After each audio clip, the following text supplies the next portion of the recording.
and I told him all year it'll be like this. We've added a couple different wrinkles. We tweaked a couple things. That was all last year. We went 1 week and we did it, and then we did something else. And, all right, this may be better. And then by those last month, we were kind of locked in how we were going to play. We're still trying to figure that stuff out right now. All right, we got a game tonight. What's up, everybody? Wes Moore, Joe Franklin with you. Out of Bounds is ready to go. I'm excited for tonight's game against Louisville. 6 o'clock, number 6, Louisville. Big test for Arkansas. Did not get the big win against Michigan State or Duke. But now they got a chance to pick up a big win in the ACC-SEC Challenge. Hey, SEC needs to win some games. Last night they the ACC went 6-3. ACC won 6 of the 9 games. A lot of close games last night. I watched Duke and Florida. Cam Boozer dominated Florida too. Didn't make me feel any better, but I was like, the dude's a stud. But we already knew that. They put it up on ESPN. He's projected right now as the number 3 overall pick in the draft. He had a slow game, maybe that first game that he played. And, well, he had a slow first half. And then he came on second half, and he hasn't turned back since.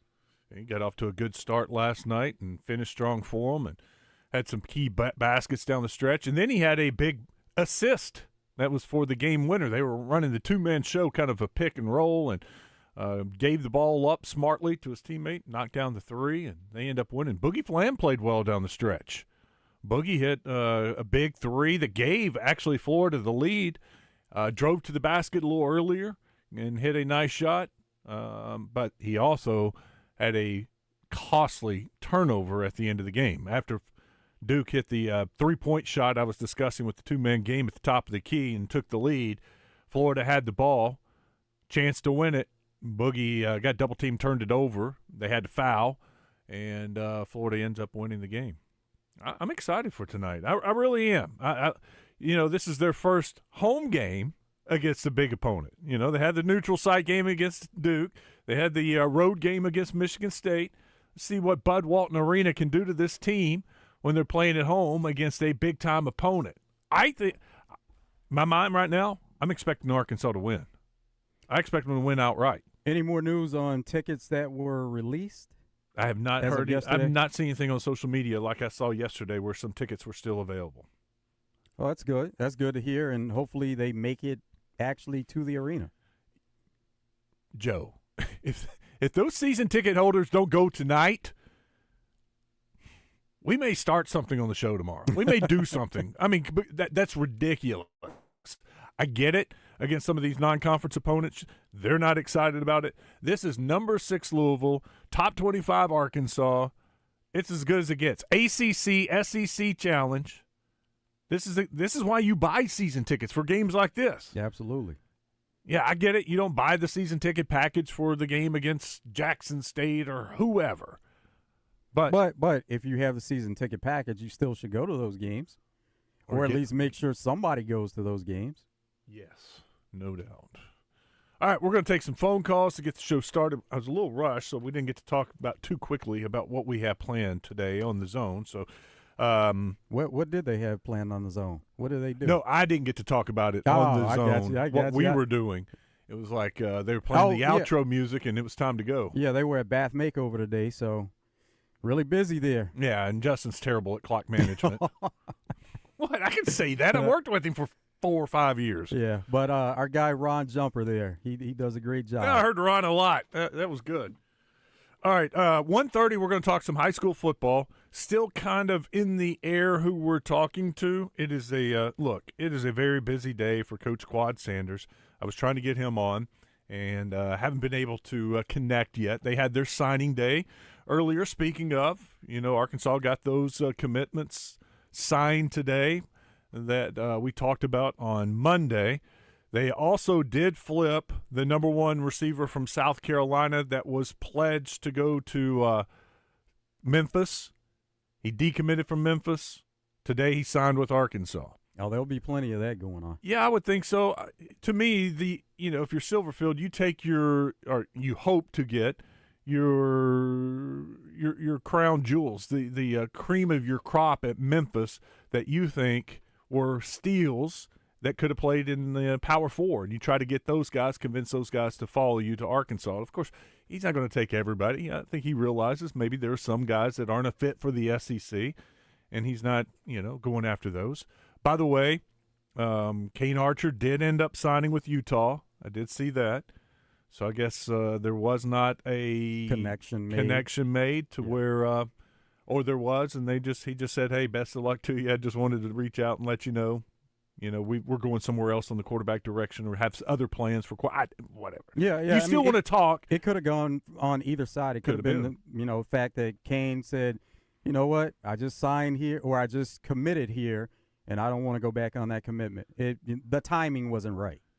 Somebody, and we didn't get to, I'm sorry, we've been getting so many messages on the D3 Auto Sales text line. Apparently, he signed a pretty high-rated quarterback last year. That was a redshirt freshman, or redshirting at Memphis, and there was speculation that quarterback may want to follow him to Arkansas. Have to keep an eye on the portal. That'll be what's next. And then we wonder about KJ Jackson in that situation. He's there on campus, so you would think that there would be a conversation had and to see if he's going to get in the portal, what he does next, or if he wants to stick around. I am hopeful, after some things I've heard, KJ Jackson's going to stick around. Hopeful. All right, so at 1:30, either Quad Sanders, or we may be talking a little 2A football. 2A, noon, right here on the Buzz, Friday. East Poinsett County, Cross County. Both in the same conference. Already played once this year. That 2A2 conference was loaded. I think they had 3 of the final 4 teams. Yeah, Des Arc was also in the semifinals. Just all year we were talking about how good that conference was, and Earl was really good too. But remember, they had to forfeit some games, and so that messed them up in the playoffs. How did the previous matchup go? Close game. East Poinsett County won. Okay, well, yeah, close game. Close game. And East Poinsett County is in the state championship game for the 3rd straight year. They're 0-2. Oh, 3rd time the charm. Ooh. And they've got the Gaines. The Gaines brothers have been playing at East Poinsett County for about the last 6 years. and the oldest has graduated and gone. Now the younger brother is one of their studs. But we've been talking about the Gaines in East Poinsett County for a long time. And I've been talking about them at the state basketball championships too, because they've been playing basketball. Oh, yeah. When you're in a place like that, you're going to play all sports. Yeah. If you're an athlete like they are, they're good at everything. That was one of the things while I was doing some prep work for the 8-man championship with Woodlawn. Woodlawn was in the semifinals last year. They were in the semifinals in basketball, and, of course, their baseball team is outstanding, and they've got some of those guys that play all the sports, and they're used to winning, and they're trying to win a 8-man championship, a title in football for the first time. So, anyway, 1:30 here in a few minutes. We'll talk some high school football. Ethan Westerman at 2:10. We can talk recruiting, Silverfield, basketball with him, Arkansas Democrat-Gazette. Bobby Swafford from the AAA is coming in at 2:30. We'll talk about the ways to watch, to listen, the policies for War Memorial Stadium, and just some of the games coming up this weekend. And then at 3:30, we're going to talk about the Charlie Brown Christmas. That play, that musical, is coming to Wildwood, put on by Stage 13. And we'll give you all the details about getting tickets, and want to do a Christmas show with the family, something to do, go out and about and get a little culture in your life. We'll talk about the Charlie Brown Christmas show with Stage 13 at 3:30. All right, there's our plans. Let's take some calls. Let's get rolling. Harley is in Morrilton. Harley, start us off on a good note. All righty. I've got 3 things I want to touch on real quick. I seen the interview with Kane Archer last night on the news. Uh-huh. That is a very well, what's the word I'm looking for, poised individual, very mature for his age, the way he conducts himself, the way he speaks about football and in-state recruiting in Arkansas, how important it is to our university. Number 2, it looks like Ryan Sheffield is going to be that guy that brings the recruiting back in-state. He's already working on it real hard. I don't know what he's doing out of state. Time will tell. But I really feel like we got the coach that we need at this time with him. Kudos to him. The third thing is Lane Kiffin. I'm sorry, he's the biggest POS there is. He knew for at least 2 weeks he's going to take the LSU job. He could have worked out something with the university about playing through, and then that's the season leaving and accepting the LSU job. They would have waited on him. He owed his players that. He owed the state that. And he owed the fan base around the country that. And that's all I've got to say. I'm going to hang up the list, and y'all have a terrific day. Thanks, Harley. Thanks for using POS. Joe, here's what I'm wondering. LSU really wanted Kiffin, right? Yeah. Why didn't Kiffin and Sexton say, we're not doing this until after the season? And even if Sexton and Kiffin says, I'm going to LSU, Sexton, tell him I'm coming, but we're not talking until after the year. Mm-hmm. Then we'll get it done. I'm finishing up here with my team. We're going through the playoffs. That's what I owe them. To me, that's a simple solution. You say, I've got games to coach. I've got a job to do here. When the season is over, we will talk about that. Okay, so first of all, can they really rely on just a word without something being signed? And then they have to look at their program and say, what's best for us? We need a coach in place so that we can keep our recruiting together and we can get some of these athletes signed. We can't go to them and say, hey, we have a backdoor agreement here with Lane Kiffin, but we have to let the season play out, and he will be your coach, but we just can't we don't have it in order right now. They can't go to their recruits with that. No, they can't say that. They got to keep it quiet. It's just, I think LSU wanted him so bad that they would have waited. I mean, they're paying $13-something million a year and giving him – I mean, it shows you how badly they wanted him, right? I just don't know why the adults in the room couldn't have worked something out and been smart about this, and maybe that's the key, be smart about it, and just say, I got a job to do. Hold off. When the season's over, we'll get to this. David is in Little Rock. Hey, David. David, you there? Oh, hold on. Now you're there. What's up, David? How you doing? I'm good. Hey, I got two things. First off, apparently Bozier gets special treatment with the refs and stuff. He can the only one that can chicken wing and all kind of stuff going around, because I know there's like 6 or 7 times he could have been when he made baskets against us that he pushed off offensive foul with his shoulder to make space to shoot a shot. And they let him do that, but they wouldn't let nobody else do that. Oh, I disagree. I disagree, David. We didn't try to do it because we're not physical. I'm not – look, when I play, I couldn't jump. But you know what I could do is push people around. And if they weren't going to call me for it, I'm going to do it. And until you can stop me, and you can't because I'm stronger than you, I'm going to use that to my advantage. That is Arkansas's fault for not turning around on the other end and being physical. That's the way they called the game. I agree with you on that. And then my second thing is, aren't you guys glad we didn't get Lane Kiffin back in the day, because it's exactly what he does. And that's exactly what he would have done to us. Hey, let me ask you. Not happy about that, because if Arkansas was in that position right now, look where the program would be. David, let me ask you this. Would you have taken a college football playoff appearance last year, a 10-win season last year with Lane Kiffin, and an 11-win season this year and him leaving? Is that worth it? I'm asking you. As a fan, a couple of great years, actually 3 or 4 great years. I was like 6. He was there. Well, not every year was great. Yeah, that's why I said 3 or 4 right. great years with Kiffin. Would that be worth it? And then him leaving. I'm asking you. I'm curious. Yeah, it would be worth it on that. Yeah, but I mean, this just the character of the dude he is.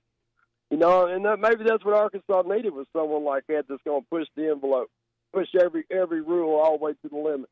You know, and that's what Kiffin does.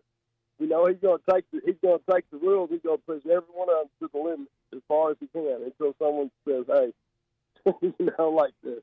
And they'll make new rules up, so you can't do that. So he goes like the fake injury. Mm-hmm. I mean, yep. He's just come up with all this stuff. You know, I mean, that's what makes him a good coach, I guess. I mean, but we just ain't never had everybody we had has been St. Teresa's type people that that wasn't going to do that. I mean, not even call not throw a challenge flag is nothing on a line of scrimmage.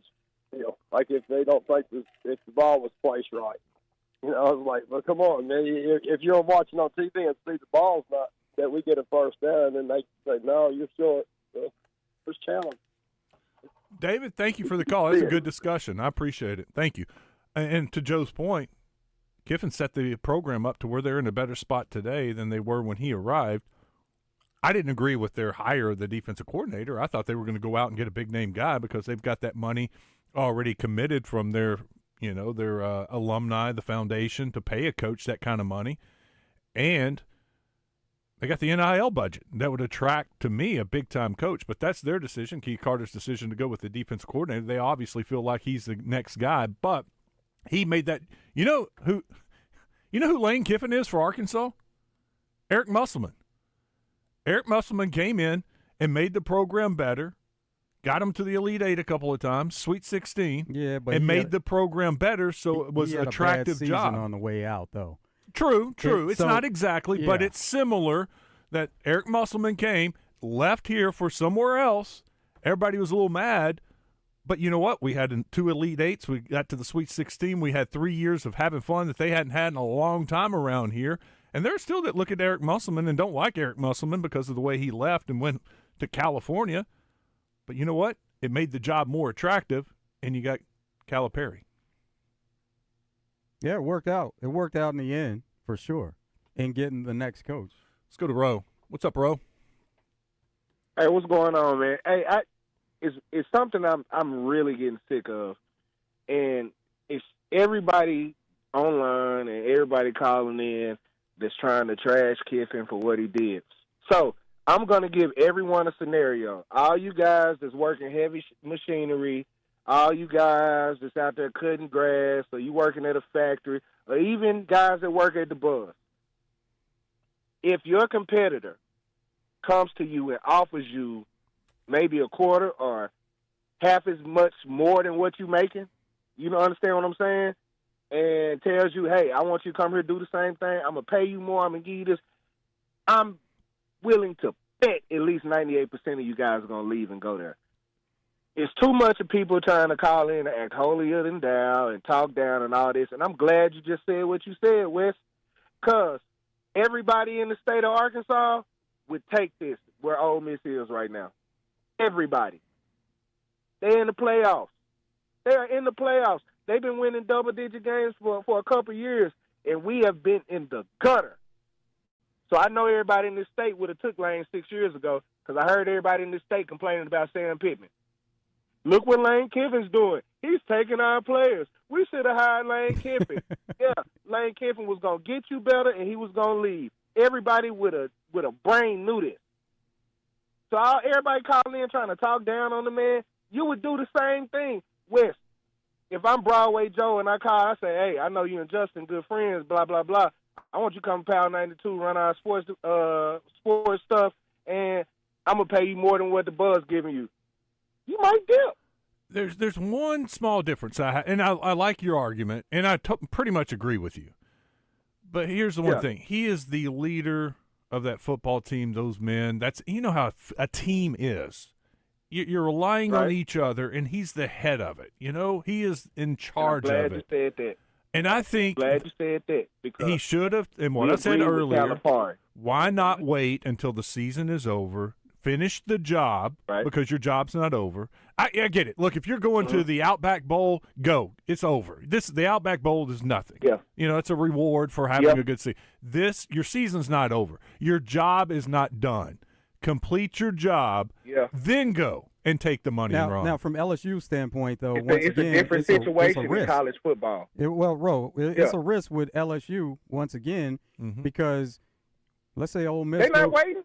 Ole Miss goes on and wins the national championship. Is he leaving? No, he's not leaving. Oh. Chris Beard. No. I'm convinced Chris Beard was coming to Arkansas, but then they made that run in the tournament and won game after game after game and got to the championship game, and then he was like, I can't leave here. Yeah. So that's the risk like they're taking on the other side.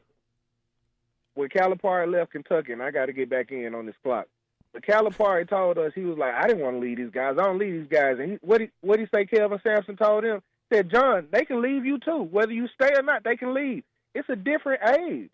So, yeah, you leading those guys or whatever. But just like they hit the portal in December after their last regular season game, it's okay for the coach to do it now. And everybody needs to catch up with the time, in my opinion. But anyway, the players y'all aren't, take it easy. Okay, bro. The players aren't leaving right now before the championship, before the playoffs. You know, that was Lane Kiffin's point, though, in some of those press conferences leading up where they were asking him and they kept asking about his future. And he just simply said that it is a different day with these athletes because they're not in the frame of mind where they're saying, hey, our coach is about to leave us. And that's a distraction because they have all these options. Mm-hmm. They're thinking about not only what happens as a team, but they're thinking about individually, what's going to happen with me next. There are other options out there, and they're always looking around. So, you know, his point was it's a different day. You know what's all messed up is the calendar. The calendar's the problem with all this. We got to take a break. I see you. Keep calling. We'll take some more phone calls when we come back. We're going to talk about the 2A. Hold on. Let me check my phone. 2A state championship games. Here in about 15 minutes. Randy Pickrell from D3 Auto Sales will join us. He is the 2A king. The guy knows more about 2A football than a lot of people around here, and I wanted to get his opinion on because Des Arc, where he is, also play Cross County and East Poinsett County. EPC Cross County for the 2A title Friday right here on the Buzz at noon. And we'll talk to him here in about 15 minutes. We'll take some phone calls when we come back. I'll check the D3 Auto Sales text line when we come back. We're just getting started. It's going to be a fun day. I can tell. That was a good segment to get things started. Let's keep it rolling. It's Out of Bounds.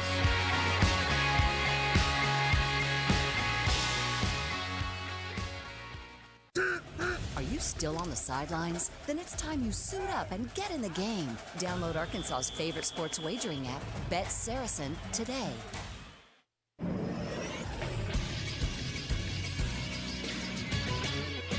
This is Sports Center. Last night in college basketball, Arkansas State beat UT Arlington 83-63 behind Jalen Hampton's 19 points and 8 rebounds. Arkansas State will face Little Rock on Saturday. Nationally, 4th-ranked Duke held on to beat 15th-ranked Florida 67-66. Freshman phenom Cam Boozer had 29 points. 5th-ranked UConn beat 21st-ranked Kansas 61-56. 16th-ranked North Carolina beat 14th-ranked Kentucky 67-64. Big man Henry Visar had 17 points and 10 rebounds. Then unranked Syracuse pulled the upset over 13th-ranked Tennessee, beating them 62-60. Tonight in college basketball, 25th-ranked Arkansas will host 6th-ranked Louisville at 6:15 on ESPN. Radio coverage can be heard. I'm Christian Weaver with the Buzz Radio Network.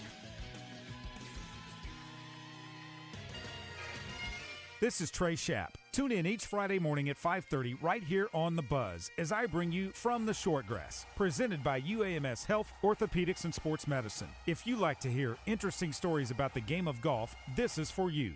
You can also find it wherever you get your podcasts. Ray Tucker with good news for enthusiasts of Triumph motorcycles. Honda of North Little Rock now carries the legendary classics and cutting-edge rides. We have the Bonneville Bobber, Daytona 600, the TF450X, the Stunning Elvis Presley Edition, and the Rocket 3 Evel Knievel. You get the idea. Come see us at Honda of North Little Rock, your family fun headquarters. Roger Scott from my friends at Alcoa Community Federal Credit Union. If you're in the market for a new financial institution, I encourage you to check out the fine folks at Alcoa Community Federal Credit Union. They have everything you may want or need from a financial institution. Plus, their service is unmatched. CEO Steve Brown insists his staff treats folks the way they want to be treated. Alcoa Community FCU is now serving 15 counties in central Arkansas. Check them out online at alcoacommunityfcu.org. Willie D's Rock and Roll Piano Bar open every Tuesday, Thursday, Friday, and Saturday. Cold drinks and dueling pianos. Deep Nightclub downstairs hosts karaoke on Tuesdays and DJ Spin on Friday and Saturday nights. Visit WillieD'sPianoBar.com.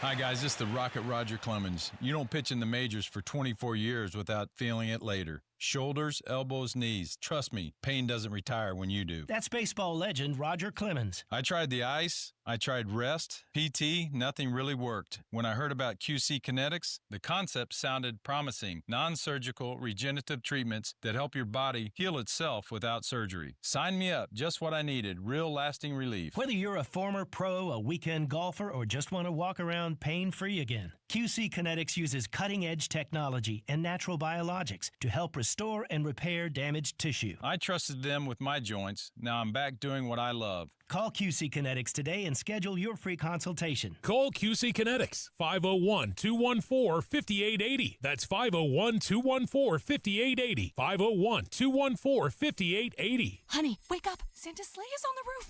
Not a sleigh. It's a brand new Lincoln. And you can win your own during Southland Casino Hotel's Here Comes Santa promotion. How do we win? Earn entry starting November 1st to win your share of over $550,000 in free play and prizes. And don't forget the grand prize drawings on November 29th and December 27th to win a brand new Lincoln. Come on, honey. Let's navigate to Southland.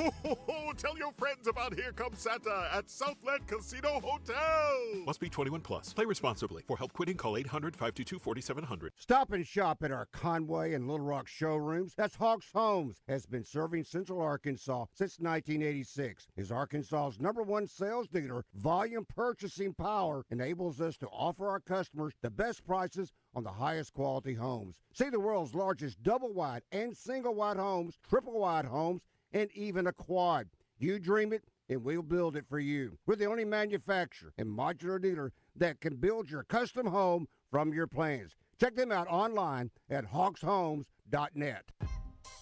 Out of Bounds, live from the Gwatney Chevrolet studio.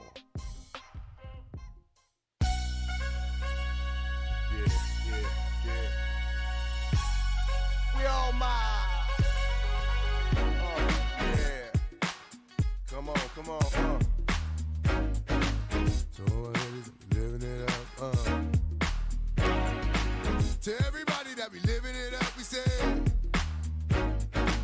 So living it up. Come on, baby, this is typical. Every day, one night thing. It's a physical. I'ma love you tonight, dang. Love calling your name. Go jump on in the range and roll over. I just really wanted to hold you. The time get to know you. That's a good chick. Before it's all over, I'ma meet this chick. Probably treat this chick more better. Cause if you ain't no thugs and ladies go together. Popping my collar partner, who in the spot? Baby, rule in the spot. In the mug, in the watch. Half of y'all hate, half y'all. Back at it. Glad you're with us. Wes Moore, Joe Franklin. It is Out of Bounds. Got the phone lines ringing. We got the D3 Auto Sales text line blowing up. Good gosh. Got a lot to do. All right, quit talking and take some calls. James is gone. That frees us up. We'll go to the hotline, or to the D3 Auto Sales text line. Let me go. We'll just start at the very first one and see if I can catch up. Wes, Joe, this is TP in Little Rock. How can you think you're ready for the NBA? Come back to school and you're worse than you were last year. Oh, he's talking about Carter Knox. Carter's spelled with a K, TP. Carter Knox. How can you be in college for 10 years and you still haven't gotten any better? Trevin Brazil. I do think Trevin's gotten better. He just was exposed by one of the best players in college basketball. Billy Richmond, not better. Turnover king. Billy Richmond. TP, I'm done. I'm done with you. You're so negative. Billy Richmond's better.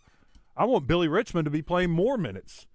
I think when Billy Richmond's on the court, things happen. And, yes, he does turn the ball over. But you know what? Guys turn the ball over. Nobody's perfect. Except for you, I guess, TP. You can quit texting. I'm not reading you anymore. I promise you. I'm done with you. Ole Miss play LSU next year. Oh, I don't know. Because of the new schedule, I think they do. Aren't they permanent opponents, Joe? LSU, Ole Miss? Permanent opponents? Oh, I can't remember, but that was one that we talked about. Yeah, should have been. Think so. That's a great question. We'll look into that. I'm sure somebody already knows that. I know we got some LSU fans listening. If Arkansas loses tonight at home, then the season's over. Thank you for making me laugh. No, the season's not anywhere near over if they lose tonight. Jeff says, I heard they are targeting Cole Bergeron at quarterback. Jeff, hit me back up. Who is Cole Bergeron? Is that the big-time guy they signed last year, or a pretty good guy they signed last year? Are the high school finals going to be televised on PBS? This is from the 501. Yes, they are. all the games, starting with the 8-man championship tomorrow night, 7 o'clock. Then both the games on Friday, 2A, 7A, and both games on Saturday, the 6A and the 5A, will be televised by Arkansas PBS Sports and right here on the Buzz. That's exciting for 8-man football, too, getting their own night. I am covering my first 8-man game, doing my first broadcast of an 8-man game. Oh, that'll be awesome. Yeah.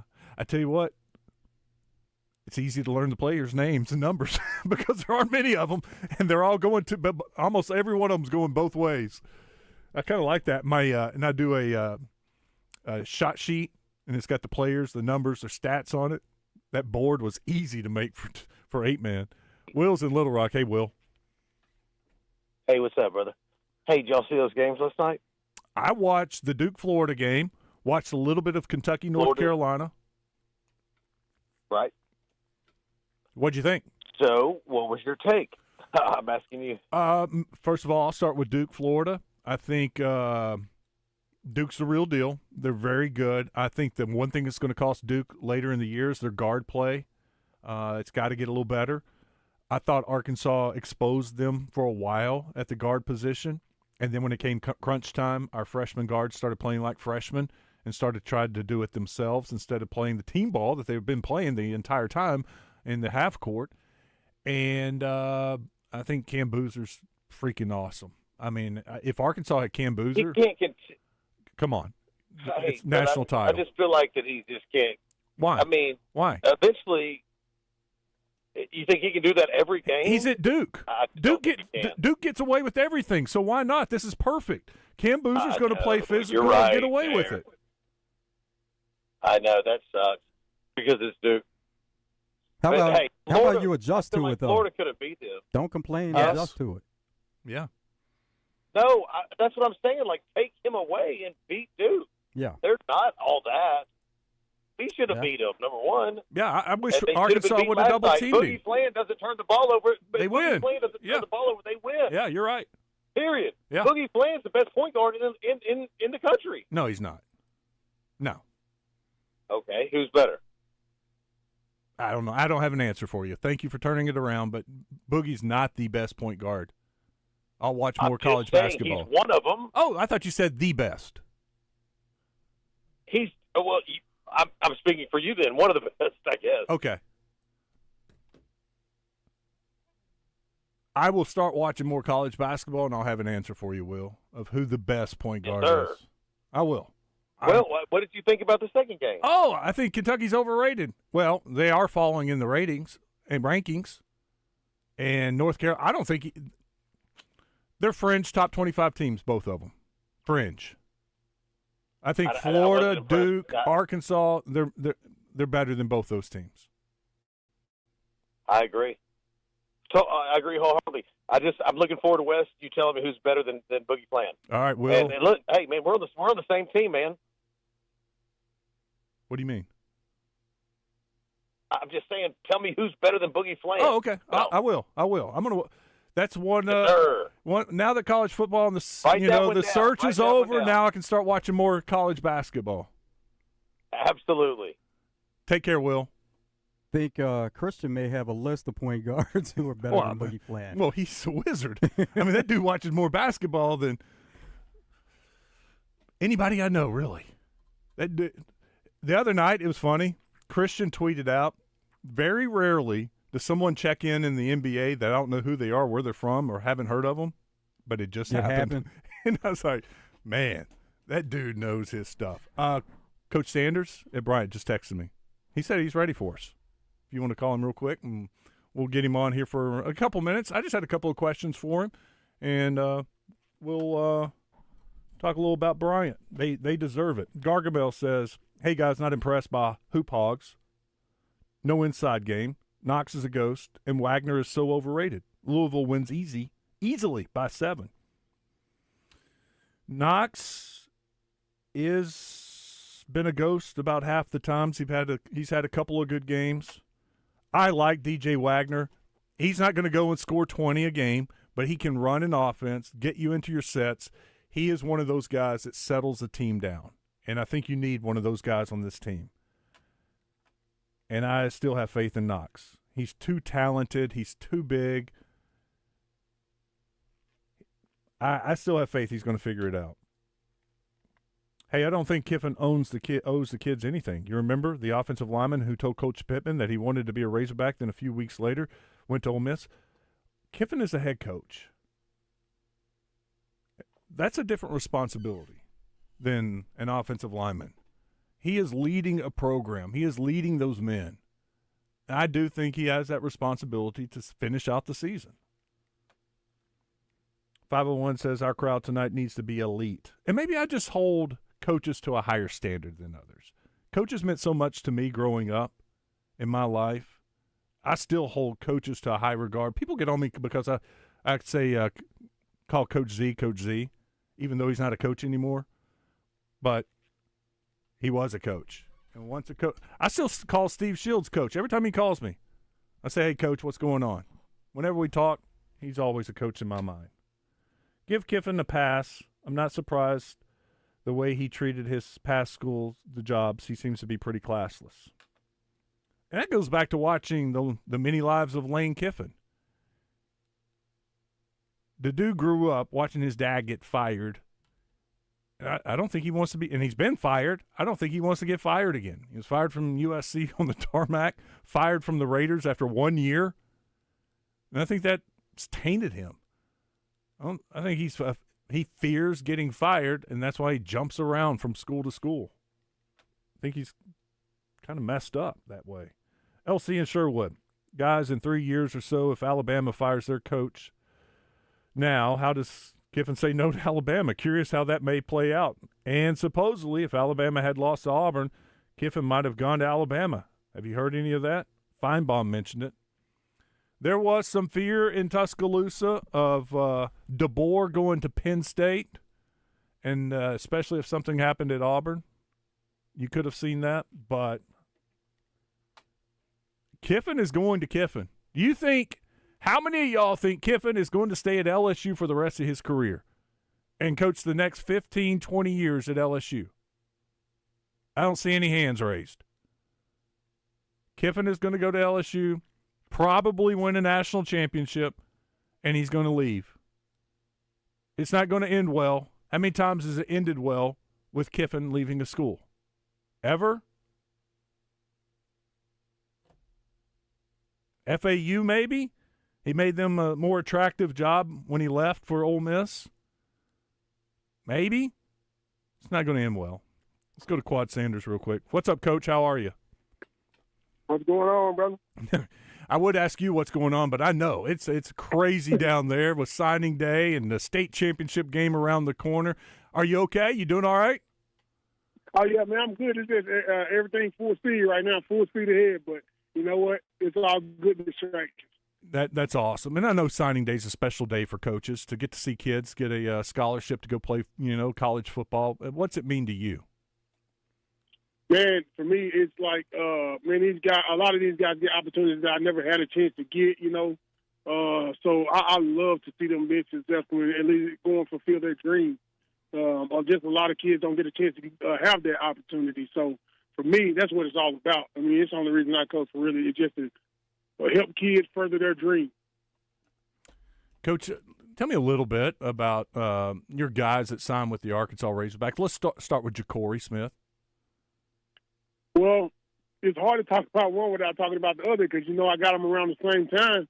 But they both have the same, type mentality and skill set. One of them just happened to be a running back and one of them just happened to be a linebacker, which if anybody knows anything about football, those two positions really correlate, When I say, these guys come to work and it doesn't matter what the work is, that's always one of my worst fears. You get a move-in kid who's supposed to be top of the line, and he can't handle what you're asking of him. He's not used to the demands of a guy who may not be just as good, So it worries you a little bit. Well, man, these guys fit in. We got guys that's going to sign on that level as well, but we got guys that are signing at the FCS and the Division II level.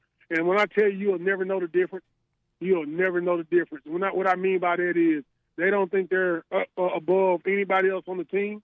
They don't think they're below anybody else on the team. They don't think they're above the team at all. Man, they fit right in like they've been here for day one. I'm talking about going to work. They both have gotten stronger since they've been here. They've gotten bigger since they've been here. And neither one of them have ever made it about themselves. Got Quad Sanders with us, head coach of the Bryan Hornets. We talked earlier this week, and you were hopeful that your comeback victory, double overtime victory over Rogers will carry over this week. Have you noticed anything in practice this week? Do you feel like that may be the turning point for your offense? I would like to say yeah, but I can't say no either. It's just really a wait and see. It's just a wait and see. I mean, even for the defense, some would say it was a wake-up call, man, but I just call it us going against good players. They had a plan, and they stuck with it, and they executed as well. I think the one thing that can carry over for sure is the guys who stepped up in the moments of leadership. You still have to go play the game. Just because you ended one game well don't mean you'll start the next game well. You still have to play the game and execute. So, but the one thing that can carry over from that last game is the development of leadership in all positions that we had, and we had some guys who step up that I didn't think just was capable of being vocal leaders, and they did. So that stuff can carry over for a lifetime. Coach, thank you for your time. Best of luck against Bentonville. We appreciate you. Yes, sir.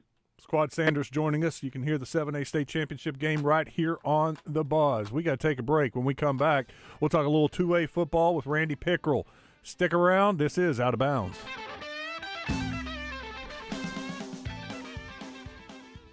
I'm Alan LeVar. For 25 years, my team and I have helped injury victims across Arkansas. This is our home. We don't work for insurance companies. We work for you. Car crash, truck wreck, motorcycle collision. We know how to win. And if you can't come to us, we'll come to you. Your consultation is always free and confidential. Hurt in the car? Call LeVar.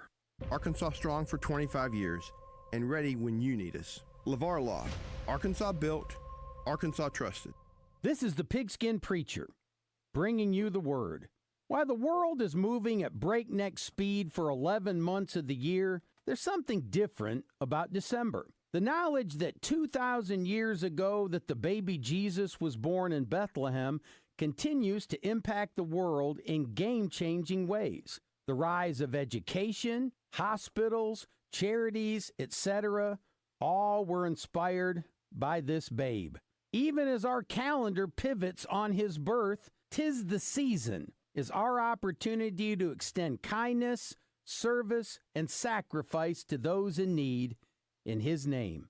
Double B's wishes each of you a Merry Christmas. May your holidays be filled with family, friends, food, and the knowledge that God so loved the world that he gave us his only begotten Son. From all your friends at Double B's, Merry Christmas. Did you get us switched over to shelter insurance? Actually, I found a deal online. You did? Does your deal come with award-winning customer service? Oh, I'm not sure. Does the deal include a local agent? Doesn't actually say.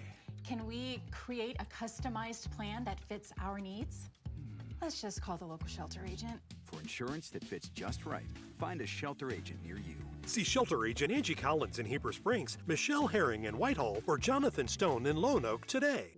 Hi, I'm Nathan Schulman with Schulman Theaters, and I'm excited to invite you to the grand opening of our newest location, Film Alley Breckenridge.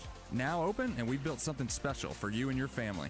A place where you can watch the latest movies, bowl with friends, let the kids loose in the arcade, and enjoy great food and cocktails, all under one roof. It's more than just a theater, it's a place to make memories. Find out more by visiting us at breckenridge.filmalley.net.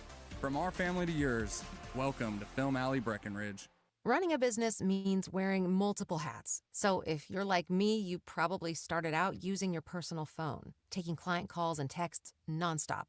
As my business grew, I needed something smarter. That's when I switched to Quo, the #1 business phone system. Quo works right on your phone or computer. No carrying 2 phones, no clunky landline, just one easy app you can try for free. Your team can share one number and handle calls and texts together like a shared inbox. Any teammate can jump into the conversation so customers get faster responses. And Quo's AI assistant summarizes your calls and responds to customers 24/7, so you never miss a lead or opportunity. All this starts at just $15 a month. That's basically 2 coffees. You can even keep your current business phone number. Find out why 90,000 businesses trust Quo. No missed calls, no missed customers. Try Quo for free at quo.com/sports. That's quo.com/sports to try Quo free. QUO.com/SPORTS. Awesome Wednesday edition of Morning Mayhem is in the books. Want to thank all of our guests, Trey Reed, Bruce Westerman, Craig O'Neill, Walt Coleman, and want to thank you, the listener, for being a part of the show today. The guys are back tomorrow. Thursday edition of Morning Mayhem is live from Hot Springs. The guys will be with Steve Qualls tomorrow. Should be a fun show. 6 a.m. to 10 a.m. right here on 103.7 The Buzz. It's Morning Mayhem.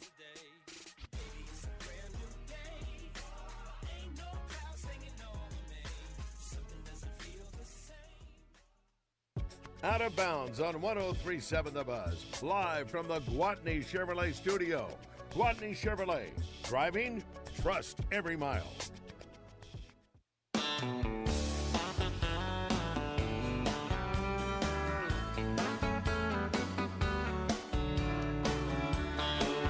Back at it. Let's keep talking high school football. 2A state championship game is Friday at noon at War Memorial Stadium. You can hear it right here on the Buzz.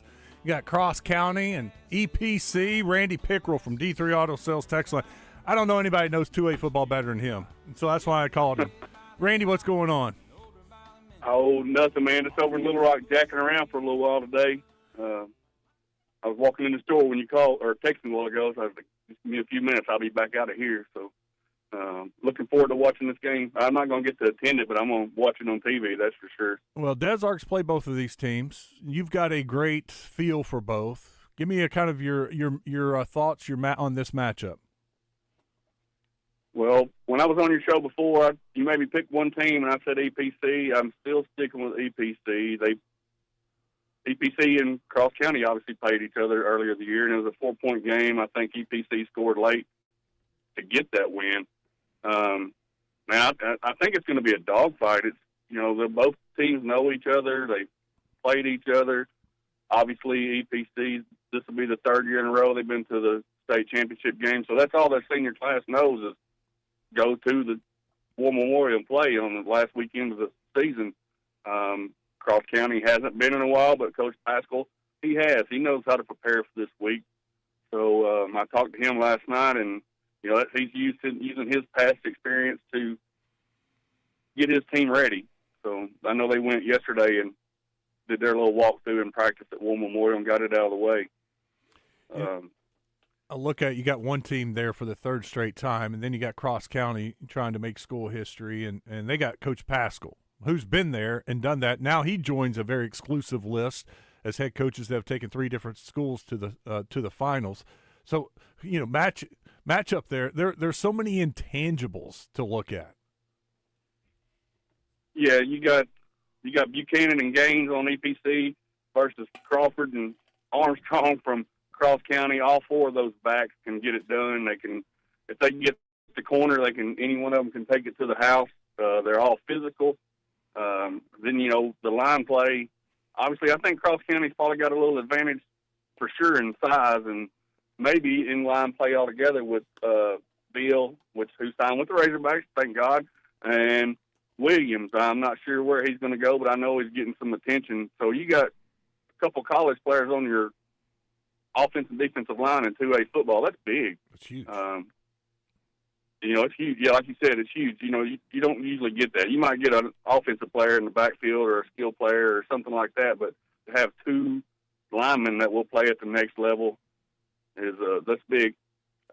Man, like I say, the last time they played was a 4-point game. Cross County's probably got the best defense in 2A. I'm not going to say probably, they do have the best defense in 2A.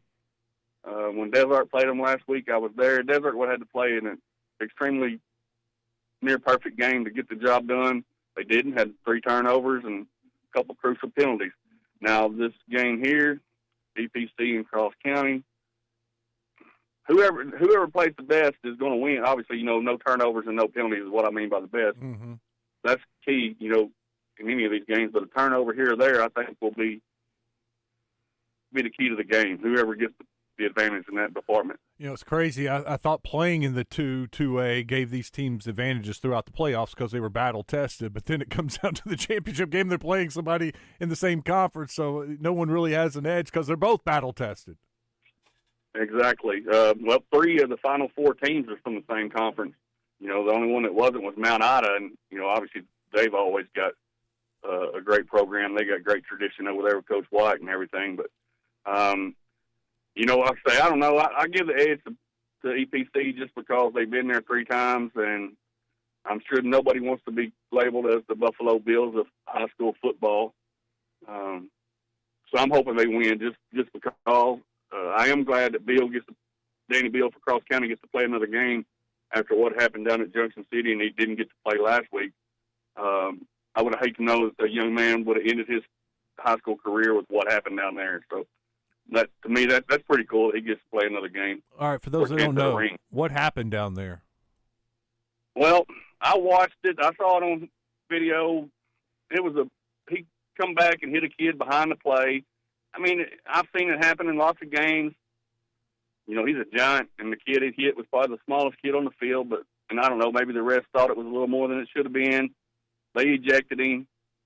It was they called it more than just a personal foul, I believe, and he didn't get to play against Desart. He didn't get to play at all? Got the job done without him. I thought you just were ejected the first half. It's the whole game. Yeah, well, it was like in the fourth quarter. It was in the fourth quarter, so he didn't get to play none at all. Dang. Randy, thank you. So, we appreciate you. We got to run. Yes, we sir. appreciate D3 Auto Sales text line, and I appreciate the breakdown of the 2A game. I feel like I'm prepared to call it now. Yes, sir. I'll be watching you, Wes. Take care, Randy. Randy Pickrell joining us. Coming up in the second hour, we got our Razor Hog update. We're also going to hear from Ethan Westerman from the Arkansas Democrat-Gazette. We can talk about this basketball game tonight. Silverfield, signing day. It's a busy day up on the hill and across the state. It's cool seeing all these kids play for UCA, A-State, UAPB. By the way, congrats, Solomon Bozeman and UAPB. They got their first victory of the year today. They went out on the road, 16.5-point dogs. Made a free throw with like 12 seconds left, held on to win by 1. Oh, that's big. Yep. And then we got Bobby Swafford. Stick around. Oh, there's no doubt about it. We're in the big eating season when temptations are going to come at you from family, friends, and TV ads. Not to worry. You've got an ally in Central Arkansas, the Little Rock Athletic Club or the Little Rock Racquet Club, both offering 50% off the joining fee from now till December 31st. Better to save big than get big. And oh, the variety of exercises you'll enjoy with your Little Rock Athletic Club or Racquet Club. In 2026, people will witness the fitness. Honey, wake up. Santa's sleigh is on the roof. Not a sleigh, it's a brand new Lincoln. And you can win your own during Southland Casino Hotel's Here Comes Santa promotion. How do we win? Earn entry starting November 1st to win your share of over $550,000 in free play and prizes. And don't forget the grand prize drawings on November 29th and December 27th to win a brand new Lincoln. Come on, honey. Let's navigate to Southland. Ho, ho, ho. Tell your friends about Here Comes Santa at Southland Casino Hotel. Must be 21 plus. Play responsibly. For help. Quitting call 800-522-4700. Beachwood Hospitality presents coverage of the Dallas Cowboys on the Rivera Rock. Buzz News with KARK's Gary Burton Jr. Required more transparency from the police department. The proposal would establish reporting requirements for police technology. That includes license plate readers, shot spotters, dash cameras, and body cameras. LRPD would be required to host public meetings about their equipment and how to use it, and also provide a public breakdown of spending and inventory. Little Rock Police Chief Heath Helton said the ordinance was unnecessary. He says there is no need to order something that the department is already doing. The chief says the department already follows current city policies and even most of what the ordinance aims to establish. He did acknowledge there is room for improvement and says he is open to looking at new ways to provide the information in a more concise manner. For the Buzz Radio Network, I'm KARK's Gary Burton Jr.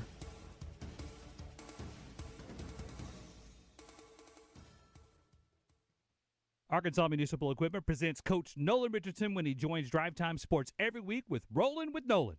Arkansas Municipal Equipment in Bowen. Find them online at ametrucks.com.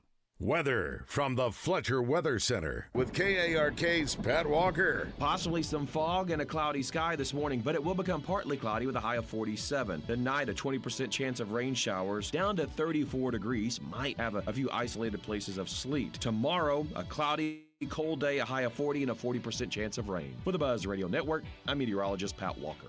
Fletcher Dodge wants to buy your car. We'll buy any make or model, and we'll pay you more than anyone else. Please turn your old car into cash at Fletcher Dodge in Sherwood. Listen up as Monte Harrison joins Drive Time Sports each week, courtesy of Absolute Roofing and Construction for your business or home, covering the state one roof at a time. Call Tiger Lee for your free estimate, 380-5543. That's 501-380-5543.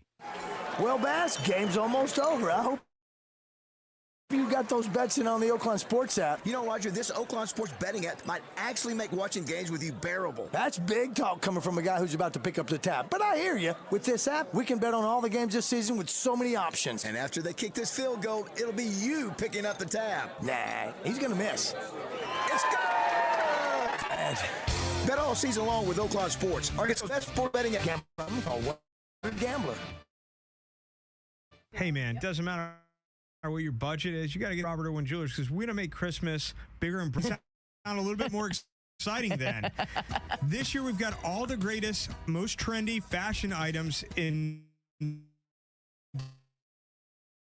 diamonds and in jewelry, and you got to get to Robert Irwin Jewelers because we've got great gift ideas for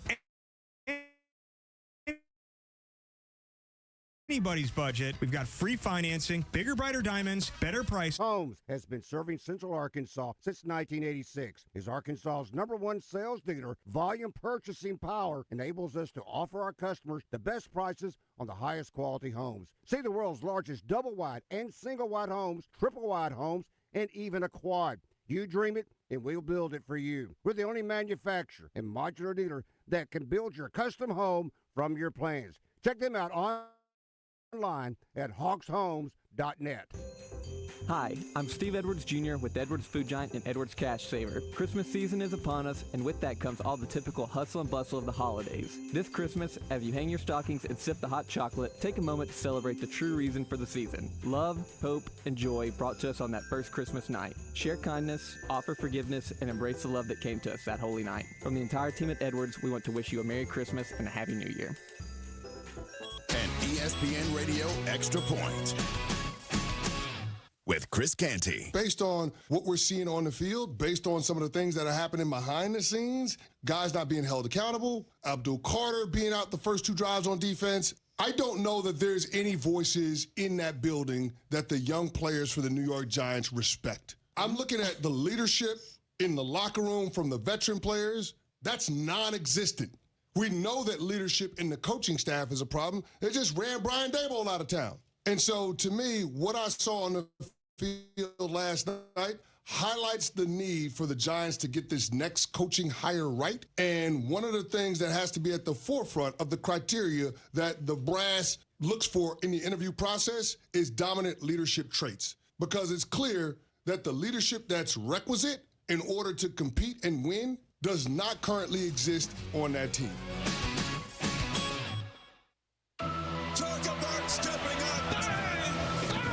It's time to level up your game. Introducing the all-new ESPN app. All of ESPN, all in one place. Your home for the most live sports and the best championship moments. The electricity is palpable. Step up your game with no annual contract required. It's the ultimate fan experience. Level up for more on the ESPN app or at stream.espn.com. Sign up now.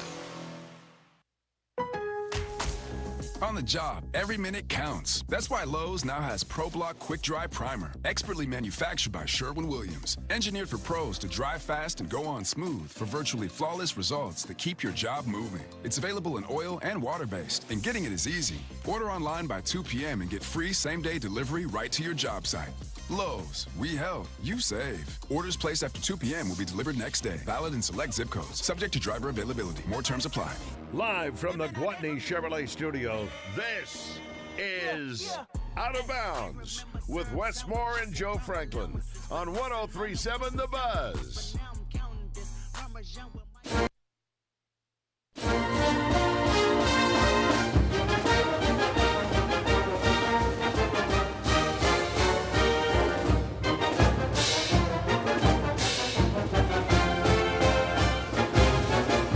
All right, we got basketball tonight. Arkansas, Louisville, number 6, Louisville. Bet Saracen has Arkansas a 2.5-point home underdog. Let me double check that. I looked earlier this morning, and you know how the lines move. Still 2.5. Louisville favored by 2.5. Over under tonight, 165.5. Expecting a high-scoring game. Let's hear from Coach Cal. This is from his coach's show. I'm picking out a good one.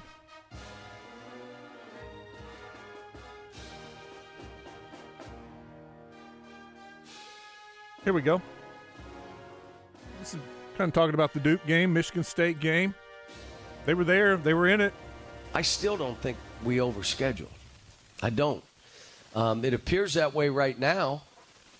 But what if because they were both with 2 minutes to go, we could have won. What if you win both those? Now maybe we think we're better than we are.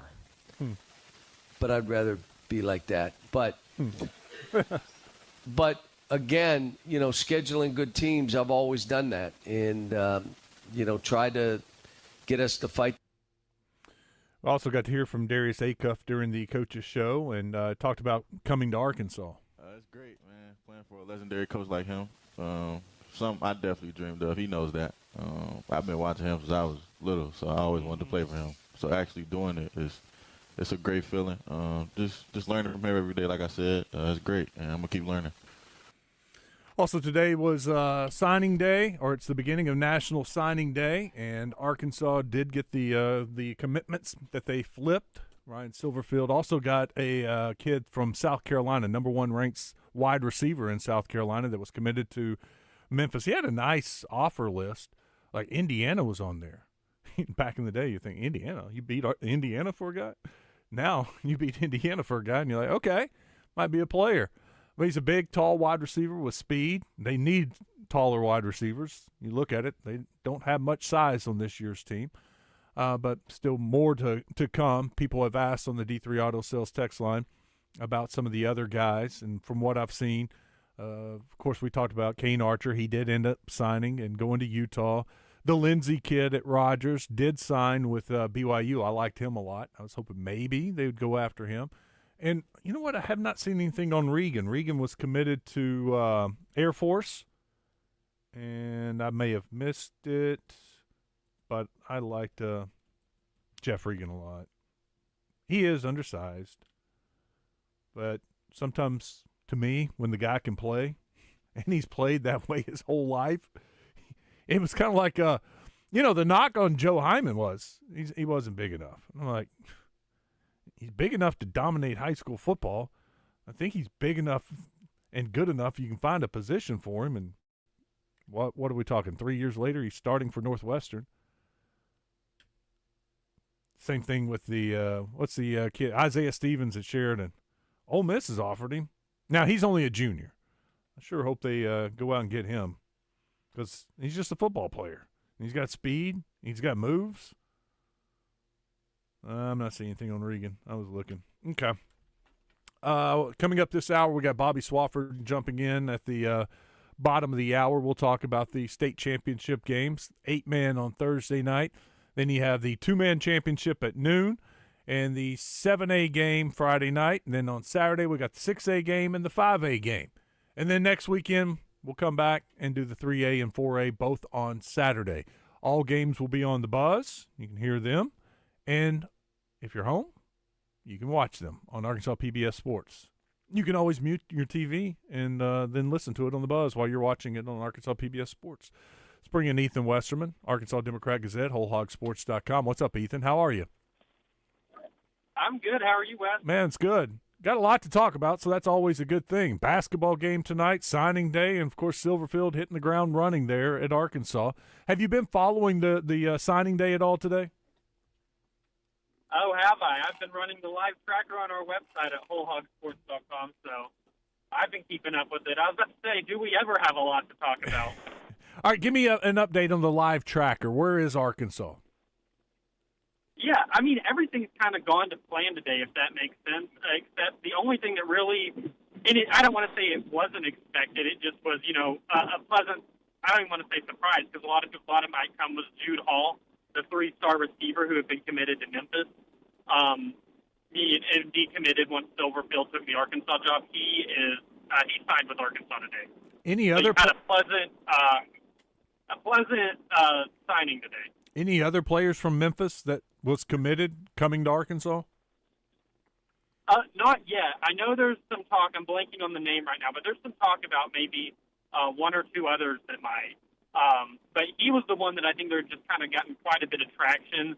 People talking, bringing his name up, that it seemed like that might be happening. But, I mean, Silverfield was always able to recruit pretty well at Memphis. So, if you get some of these guys that, he was confident in there and that want to come to Arkansas now, I think that can only be a plus, especially whenever, like any other program that, you have a coaching change in the middle of the year, you're going to lose some guys. So it's good to gain some back now. Ethan, anything else you can tell us about this receiver? He's a 3-star, but you know anything about his game? Yeah. Well, I've watched a little bit of his highlights, just like a brief little video. And of course, highlights are highlights. You're only going to see the good stuff. But man, the good stuff was really good. He looked like just an absolute physical specimen for a high schooler going up and grabbing balls. I mean, I think that he just seems like what jumps off the page is the athleticism from him. And obviously he has good size too. I think I hope I'm not getting it wrong, but I think he's maybe like 6'2", 6'3" right now, which you might hope that he grows even a little bit more. But yeah, he the highlights were pretty nice. He's definitely a dude. Got Ethan Westerman with us from Arkansas Democrat Gazette, wholehogsports.com. Were there any other kids from Arkansas that flipped after the first 4 on Monday? No, not yet. I'm not sure if there will be more, but man, wasn't that a nice little day in the state of Arkansas? Just to get those 4 on that one day was pretty remarkable. I thought that was a real good tone setter as far as like I said, you always expect whenever there's a coaching change that you aren't going to have the recruiting class, at least high school, that you would have had. Just because you've lost them. But, I mean, that was a really solid first full day to get those guys from the state, which is really important, who, it's not like they didn't have other offers. Like, these were guys committed, at least at one point, to a pretty solid program. All right, from recruiting to Silverfield, where do you think he is, or is there any rumblings about an OC DC? Yeah, I haven't heard any real rumblings as far as names. But I would have to think that, you got to assemble this thing pretty fast, in my opinion, to hit the trail recruiting hard with the portal that's coming up. So I would think that there's probably got to be a plan, at least, even though we don't really have any names yet. It feels inevitable, like the same way that it did, when we got in the late stages of just the coaching search for him in general, as far as like there's got to be something soon because there's a high school signing day. It feels to me like the same situation as far as it's got to be pretty soon, just given how important it's going to be to hit the transfer portal recruiting hard. And then obviously start carving out your next batch of high school recruiting too. And then it's nice to just have a vision as far as what your offense and defense are going to look like. Ethan, your thoughts on Coach Silverfield's hiring when you first heard about it and then where it is now? Yeah, I think that probably, this isn't some bold statement saying this, that for most people that first saw it, it almost felt a little underwhelming just because I think people had their, so many eggs in the basket of Golesh is going to happen, or maybe even you pull off a surprise didn't see that one coming higher. I think Silverfield was maybe a little bit of just an underwhelming, so the person from the candidates list, maybe wasn't all that exciting, but I don't really get why it's I actually understand the hesitation from some people that aren't going to buy into this and don't want to give him a chance because they see that he was there and didn't win an American Conference championship game and like I get hesitations for anybody, but whenever you do the real deep dive of him and you talk to people who know him, like, and this probably happens with every new hire that happens, that it's going to get some excitement. But the more you look at him, I mean, he is pretty much consistently a winner, and people have good things to say about him. And it seems like he's, at least from his first full day, like he's prioritizing in-state kids, which is really big in my book. It seems like he kind of set the bar high for himself. He's said it multiple times as far as like, we want to win and we want to win now. I mean, you know, he could have come in and said, we're going to lay a foundation and set a culture that will lead to winning. But no, he came in and he said, I want to win and I want to win now. So, you know, I think the main thing is, even if some people are underwhelmed and have their reasons to, I think you've got your guy now. Just give him a chance and get behind him. We've got Ethan Westerman with us, Arkansas Democrat Gazette, WholeHogSports.com. Ethan, not a day goes by that someone doesn't call or text asking, is there a chance Bobby Petrino can be retained as offensive coordinator? Do you think there's a chance? I mean, I guess there's theoretically a chance, but I don't see that coming at all, especially if you look at how many decommits they've had, I think, in the past, few days or whatever. A lot of them on the offensive side of the ball, and so it just gives off the vibe to me that I'm not sure how many, if any, are going to be retained. I think in the same vein, how there's some people who really would like to see Coach Petrino retained as the OC. There's a lot of people who would like to see Eric Mateos retained as the offensive line coach, and that one I think honestly would have some more real backing as far as they've got some solid offensive linemen that are younger right now. And you want to keep those guys, I think. And, I mean, they improved so much under him, and I get it. A lot of that had to deal with they invested more in it. Like, we can't just pretend like money didn't play any factor in getting a better O-line. But he's done nothing since he's been here but been a pretty good O-line coach. And, Silverhill Field's an O-line guy. So, yeah, I would think that, if there's anybody on the staff that it wouldn't surprise me, it would be him. But I just think whenever you have a Petrino who's like he wants to do the offense his way. You saw how that went with Jimbo at Texas A&M when you got two offensive guys in the same room. I'm taking my hands off. Silverfield's an offensive-minded guy too. I don't see that one coming. How about Arkansas-Louisville tonight? Well, I'll say there's going to be some dynamic guard play in that one. Yeah. I really think if you're Arkansas, this is a real opportunity. Like, you can say this any time they go against these big name programs like they have with Duke and Michigan State. Like, you can view it one of two ways. Either you can go into it saying like, tough opponent. If we lose, it's not going to kill the resume. But at some point, you got to start winning them too. I think it's just an opportunity for Arkansas. Like, if you lose to them, it's not the end of the world. But you sure don't feel as good about the team as you did in the preseason, in my opinion, because you will have gone 0-3 in your first few games against just big-name opponents. I think it's a real opportunity. I think for Arkansas, you're playing on your home court. I would be shocked if Bud Walton's not just on fire tonight, getting ready for this game. I think that it's just one of those games right now that you look at guard play. I think. You can still hear me. Cut out for a second. No, we're good. I think there's going to be really good play. And I think that really for Arkansas, the key is going to be shot selection in that. I think that if they can move the ball around and get some good open looks and maybe not try and play hero ball, you just got to have the better guard play. And you do need something from your bigs in this game too, though. Like the guards are going to be fully on display, but can you get Malik Ewan playing like he did in stretches of that Duke game? Can you get Trevin Brazile being an X factor? Those are things that I'm watching. But, it's going to be an elite game. And Arkansas this is an opportunity to put a really nice win on your resume and do that in December.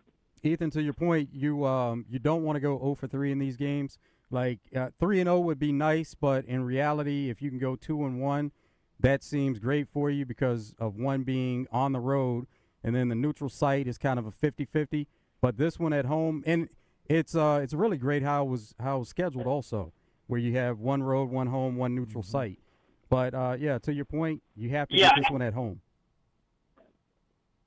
Yeah, I just feel like it's one of those games that, like, if you can theoretically afford to.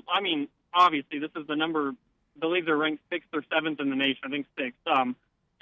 You can obviously afford to lose to a top-ranked team like that. You just can't afford to lose all of them, if that makes sense. That's what happened last year for so long. They had that nice win over Michigan in New York City, but like other than that, they just kept on missing out on opportunities. And at some point, you got to have your Kentucky game like they had last year, where you win that one, and all of a sudden you're full of confidence.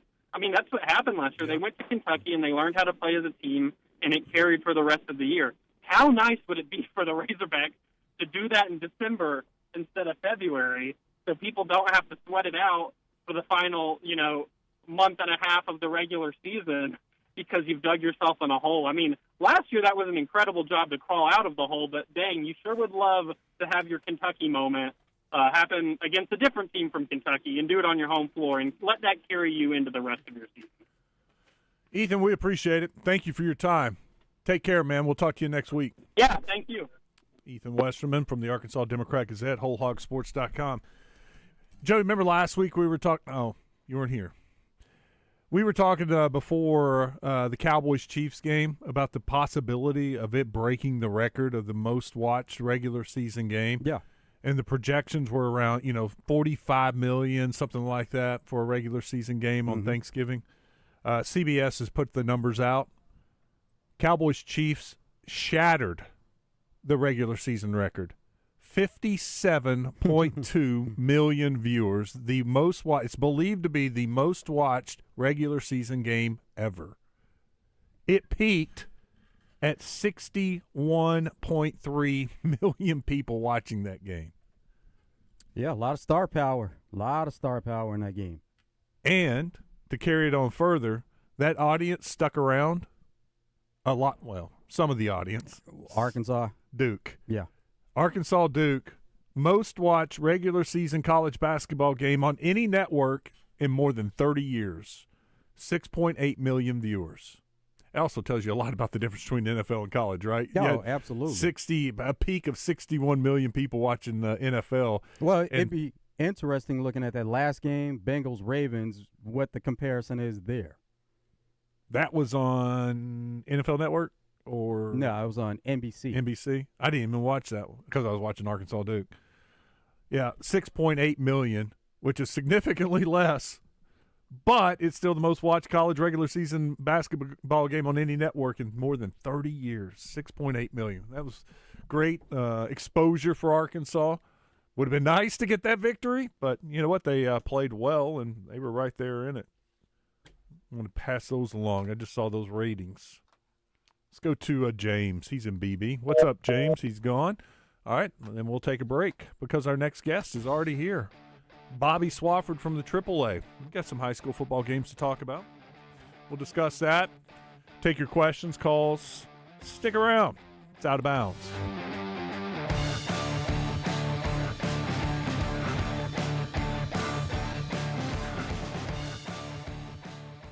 Roger and David are taking Morning Mayhem to the annual Farm Bureau State Convention and Trade Show this Thursday at the Hot Springs Convention Center. They'll talk tractors, farming, and insurance. There are Farm Bureau members living in every zip code in Arkansas. They are the voice of Arkansas agriculture, connecting consumers with the farmers and ranchers who work hard every day.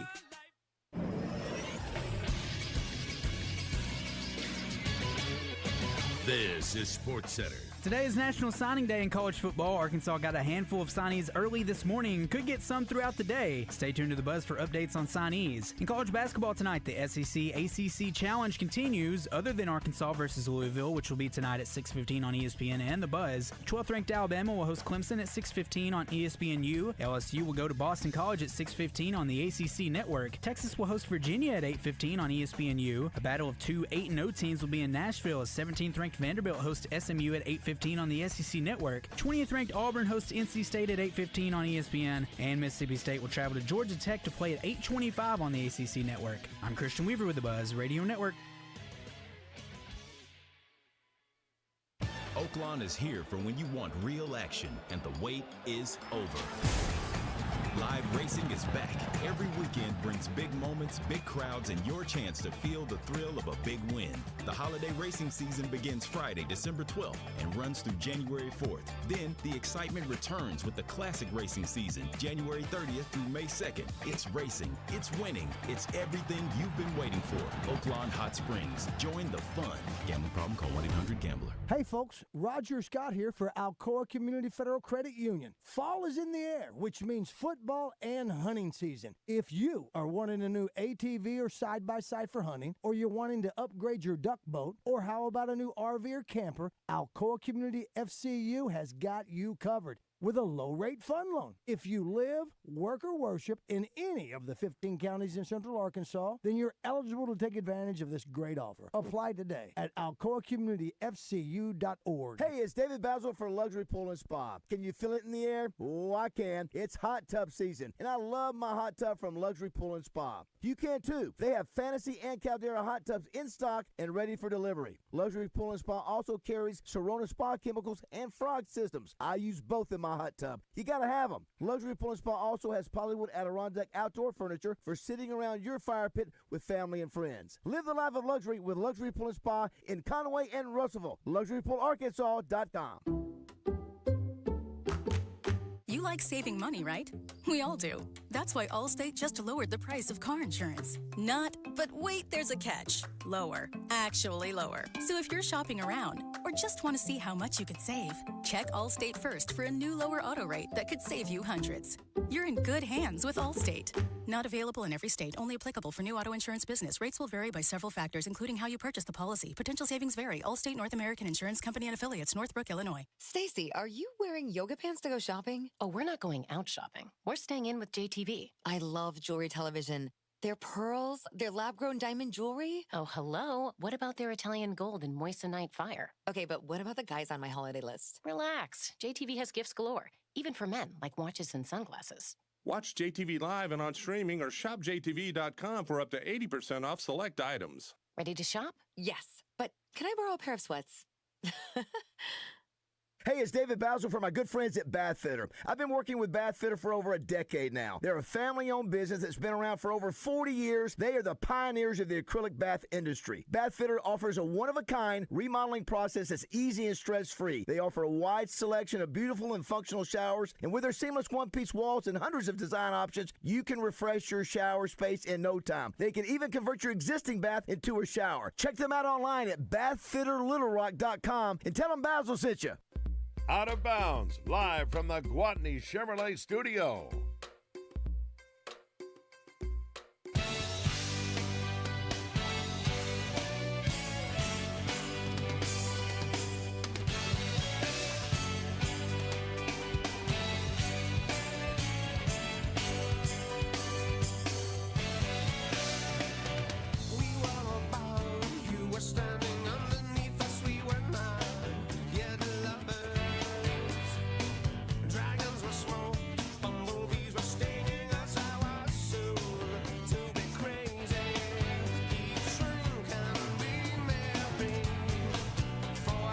Welcome back. It's Out of Bounds. Wes Moore, Joe Franklin. We got Bobby Swafford from the AAA in the studio with us. What's up, Bobby? Gentlemen, how are we today? Fantastic.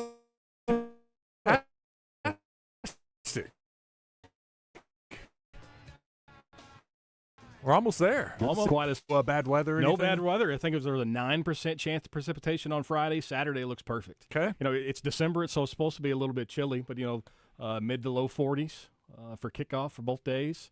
I don't think we could ask for much more. No, that's not bad at all. Let's start 8-man. Yeah. I'm doing my first 8-man game ever, and I started preparing and looking at the teams yesterday. Yeah. It's a whole different game. It is. It's not quite as crazy as the 6-man football they play in Texas, but it's close. You know, the first ever sanctioned 8-man championship game we had was 66-60 in overtime. I'm hoping, and I kind of think we may get something pretty similar tomorrow night. You know, Woodlawn and Cedar Ridge can both score. Defenses are good, not great. You're never going to have great when you only have 8 out there anyway. Scoreboard operator better make sure it's working. Are these because Woodlawn we think baseball, and I know they did well in basketball. Yeah. Is this either one of these teams a surprise this year? I think the fact that they dominated as much as they did with Cedar Ridge, because most people think of Cedar Ridge as a basketball school. Of course, Austin Reeves and company, they were in the baseball championship, I believe, back in the spring, if not last year. Did they play each other? No, the Cedar Ridge would have played Riverside, I believe. Okay. Either way, so most people, you think basketball or baseball with these schools, like you mentioned, and that's what the beauty of 8-man football is. It gives these smaller communities and high schools a chance to go out there and play a sport that they wouldn't necessarily have the opportunity to with 11. And so that's why we've seen more and more schools adding football. You know, Izzard County added football a couple years ago automatically into the state championship game because they've got good athletes. Obviously, Izzard County a really good basketball school. So if you have to ask for a shock, not only does Cedar Ridge, get to the state championship game, but they also take down the defending state champion in Strong, which everybody thought was an automatic shoe-in to get to a championship game, beat them in the semifinals. All right, the 2A game Friday at noon is a conference battle, and we've been talking about that 2A all season long. And you had 3 of the 4 semifinalists all from the same conference, and now you get Cross County and EPC playing. Yeah, and it was really close, 20-16 back in week 4, week 5, whenever they met. You've obviously got big names. When you look at that, obviously with Danny Beal, who signs with the Razorbacks today, flipped to the Hogs earlier this week, and Cross County hasn't been to a state championship game since 1984. And everybody automatically assumes, EPC's got this. They've been in the finals the last 2 years, lost them both. And so they've got a big monkey on their back, and now they're taking on an opponent and a coach, more importantly, who knows how to win. Van Pascal's in his 3rd championship game with 3rd different school.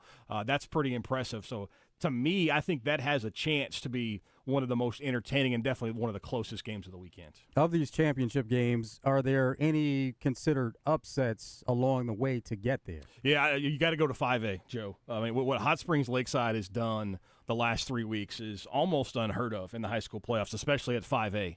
3 consecutive road games, and this is a team that lost the last 2 games of the regular season, talking about Lakeside, but to go on the road and beat a pretty good Searcy team, and then you take down Greenbrier, who's got one of the best players in the state, Enoch Hassan, and then, oh, by the way, you go to War Memorial Stadium and beat the 3-time defending state champion on their home field in Little Rock Parkview in the semifinals. All of those games were close, nail-biting type games. I think Lakeside is by far the best story of championship weekend. I said it yesterday, but, Lakeside's 4 points away from being the number 1 seed in the Absolutely. South. They lost in week 9 and week 10 by 2 points each game. That's right. They win those. They're the 1 seed, and everybody's like, and then it's an easier road, you would think, being at home. But that's how good they are. They're 4 points away from being a 1-loss team, and the only loss from Joe T. Robinson. Yeah, and who they're playing and who's been the favorite all season long. And I had a chance to see Robinson the Friday before Thanksgiving against Farmington in the quarterfinals. I'll say this, and I said this yesterday talking with Justin and DJ, Deuce Williams is a dude. And the fact that our in-state schools are letting him go to Stephen F. Austin is sad. You got to keep a guy like that in-state. But if you shut him down, what can Robinson do in the passing game?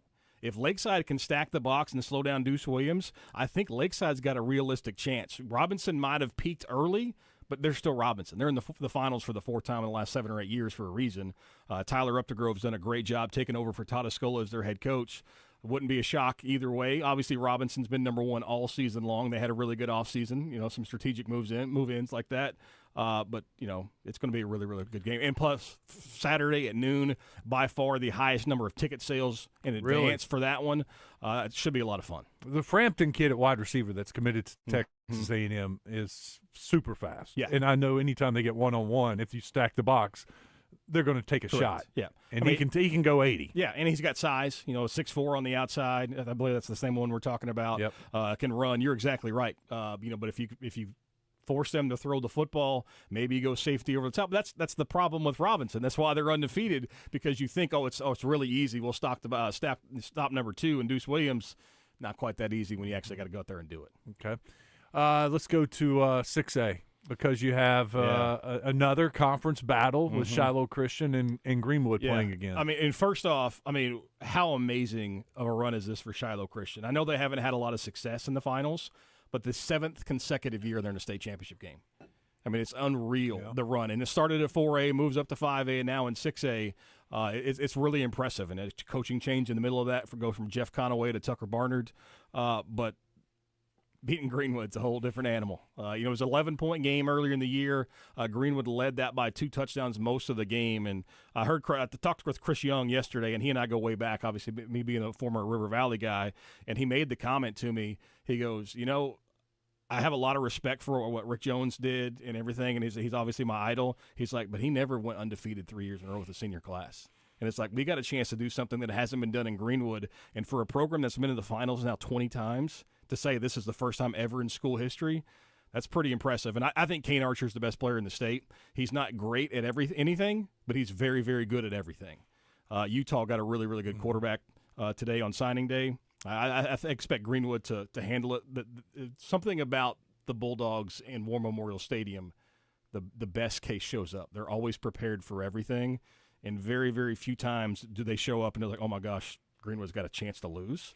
It happened against El Dorado one time because they just blitzed the house on every down, and it was raining and cold. But more times than not, Greenwood gets that avalanche going downhill, and you can't stop it. Yeah, I made the mistake last week of picking Benton to beat Greenwood. You look good for a quarter and a half. And Thomas Thrash said, so you just picked Kane Archer to lose his last home game game that he ever played at home to end a 76-game winning streak. Yeah, hadn't lost at home in 11 years. I was like, oh, I guess I did. Can I change my pick? Yeah, but hey, you looked right for a quarter and a half, 2 quarters. But that's why Greenwood is so scary, is because if they get one stop or they force one turnover, you're done. Like, you literally have to score every time you touch the football when you're playing against Greenwood and Coach Chris Young. It's amazing how efficient they are offensively. Kane Archer's a ton of fun to watch, Yeah. and it's not just Kane. And I talked to Kane earlier this season, and I thought it was eye-opening. They said, we have a goal, and the goal is to go undefeated because no one has ever done that. And I was like, Coach, you cool with that? A lot of people, you set your goal of winning a championship. And he's like, these guys set that goal. These players did. I'm not here to poo-poo their idea. Yeah. If they want to go undefeated and that's their goal, let's do it. Yeah, let's go. Let's roll with it. And how do you set a goal other than that when you've gone undefeated back-to-back years anyway? Like, you say 12-1's a letdown in Greenwood. Mm-hmm. It's crazy to think about that. Everybody's like begging to play for a state championship. Other than Greenwood, Bentonville, Bryant, the usual suspects, Shiloh Christian, the goal is not to get to the finals. The goal is to go to undefeated. And Greenwood does it more times than anybody else. Bobby, you said that Kane Archer does a lot of good things, not necessarily anything great. What do you like best about his game? He was described as being really accurate. Oh, yeah. To me, he's what Drake May's doing in the NFL. He's doing it even higher level at the high school. It's amazing. The ball doesn't hit the ground. Last year, they have more touchdown passes than incompletions. Wow. The numbers aren't quite that impressive this year. The receiving core has kind of been banged up. To me, how you would describe him, he's really physical. Mm-hmm. He runs the football a ton. The first 6 or 7 weeks of the season, his numbers weren't as impressive as you might expect. It's because he was running the football a lot. They get down to the red zone. He's willing to hand the ball off and kind of hurt himself in the touchdowns. And the records speak for themselves. He's got 10,000 passing yards, first player in state history. And think about that. State history, 100 passing touchdowns, 50 rushing touchdowns. And so he does so many different things, but he doesn't shy away from contact. He doesn't slide. He doesn't just drop down in the pocket. He lowers the shoulder. He gets that extra yardage. You watch a typical Utah quarterback, he really fits that mold pretty well. Mm-hmm. All right, let's get to 7A. Oh, yeah. I don't know why I skipped over it. Yeah. But, a rematch from last year with Bryant and Bentonville. Yeah. It didn't look that way for a while. Mm-hmm. During the fourth quarter last week, I was like, oh, my God, who would have picked a Rogers-Conway finals? Yeah. We were 10 seconds away from getting that. Literally 10 seconds away, and Conway gives up a touchdown in the final 10 seconds. Obviously, Rogers lets the 14-point lead slip away, and they lose in double overtime. But I said this talking with Bray Cook and Coach Jeff Williams on their podcast. If you're a fan, you want to see the best play the best, right?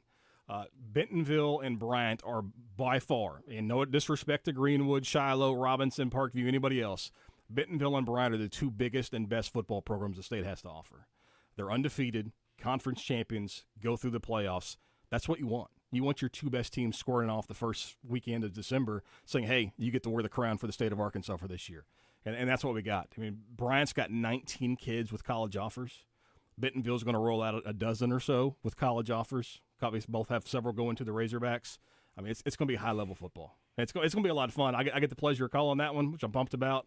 But anytime you get those two, the combination of those coaches and those staffs and those kids, it's going to be a lot of fun. Where do you see this game being decided? not kicking field goals. Think about last year's championship game. Bentonville settles for 2 field goals in the first half. They're dominating the game. They're moving the ball up and down the field. They settle for field goals. Bryant wins it in the end because they scored touchdowns in the second half. Got to win in the red zone. And that's all about line play. It's all about trench play. If Bentonville can do what they normally do, which is win the line of scrimmage, they're the better team. I've watched both teams all year long. They've looked like the better team to me, but you got to finish. Bryant knows how to finish in the championship game. Can Bentonville match that? They have the edge with receivers. I think Bryant has the edge with defense. I would give the edge to Bentonville on offense unless the quarterback play at Bryant continues like it was the last 2 minutes and 50 seconds of that game. Because that was the best I've seen Moats play down the stretch when it mattered. The decisions he made, the throws that he made, that was a huge difference. You in know, the game. the clutch gene is big. And Joe, you asked about what's one of the best things that Archer does. He's got the clutch gene. When he needs to play well, he does so. You can learn a lot about anybody in any walk of life. When things matter, when you're up against a deadline at work, who comes through and who doesn't. And Moat showed that last week.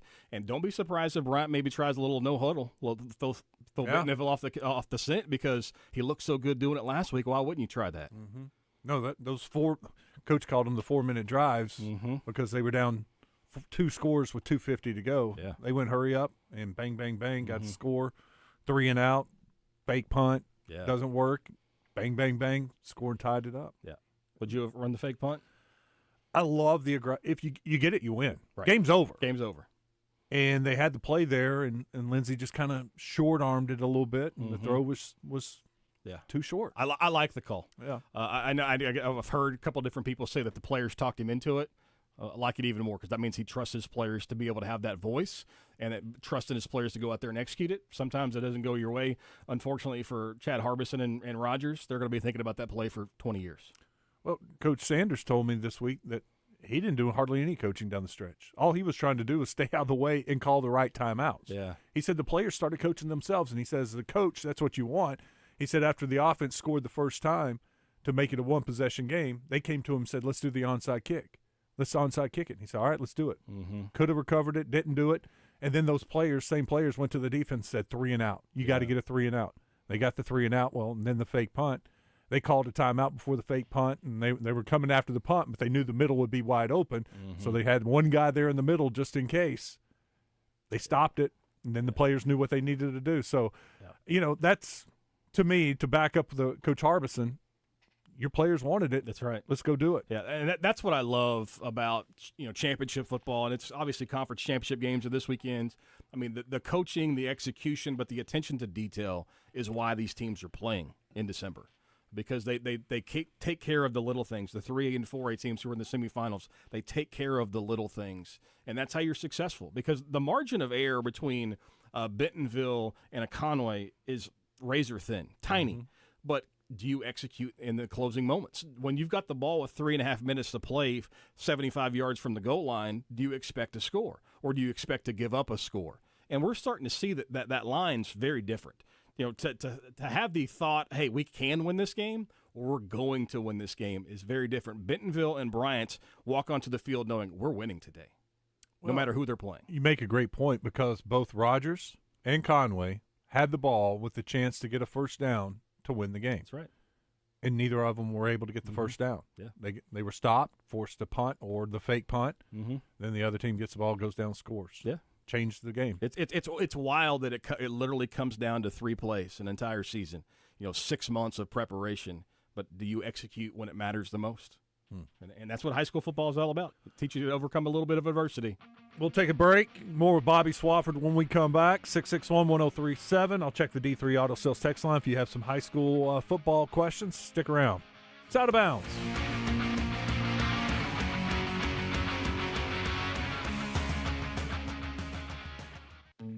At Shelter Insurance, we believe insurance should adjust to fit your needs.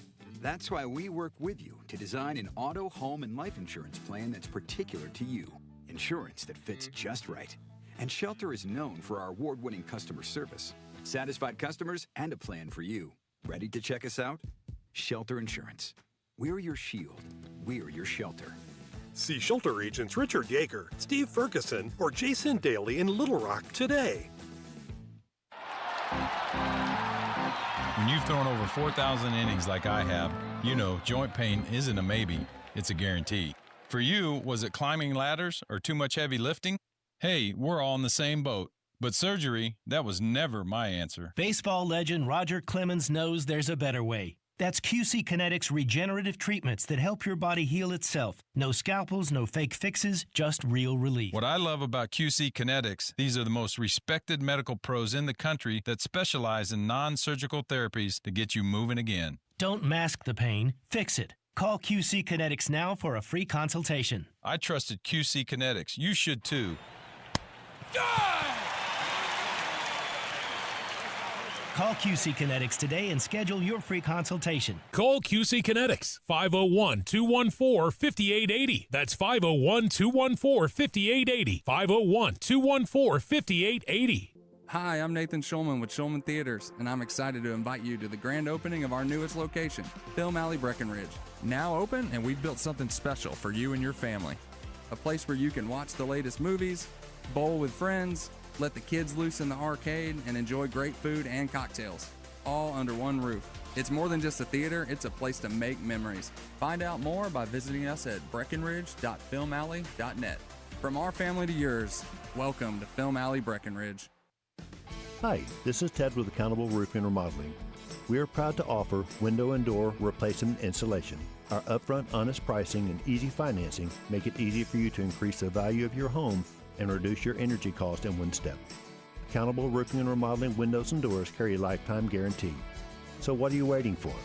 Call us today, 501-621-0500, or visit us on the web at accountablerr.com. Running a business means wearing multiple hats. So if you're like me, you probably started out using your personal phone, taking client calls and texts nonstop.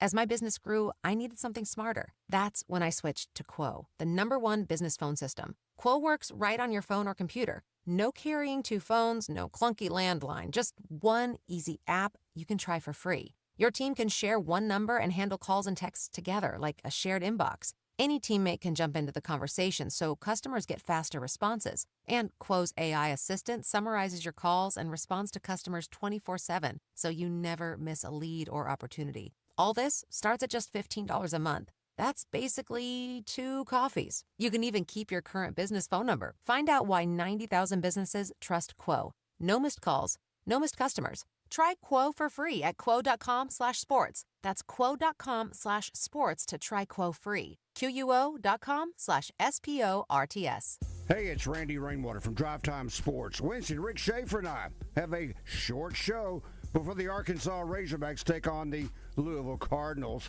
So we're packing it all in. How about Carlton Safa by way of Bet Saracen?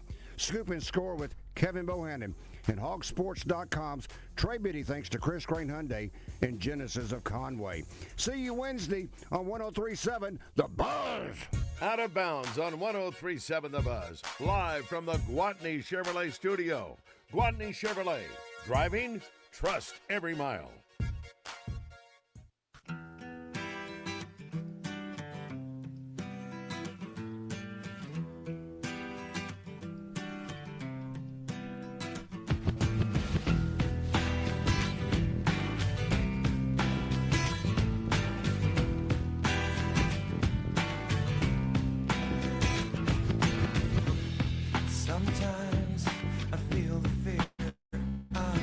All right, back at it.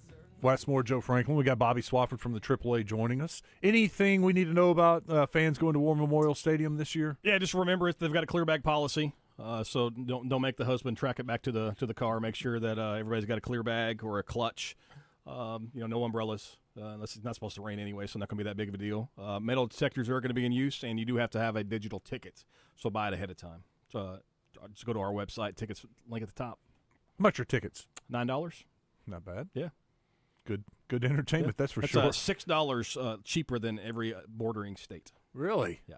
15 for state championship games. Yep. All games are on Arkansas PBS Sports. So if you live in the state of Arkansas, you can watch it live on your television, Arkansas PBS, or through the Arkansas PBS website. They do live stream it if you're in front of your computer or on your phone. If you've got family or friends, or if you're going to be traveling, you do have to watch it on the NFHS network. That is a subscription fee, $10 a month, but you'll get all 7 games for that same $10. Okay. So out of the state, you can't watch it online? You can't watch it on PBS, that's correct. You can't? Yeah, because then we have a contract with the National Federation, the NFHS network, so they own the digital rights.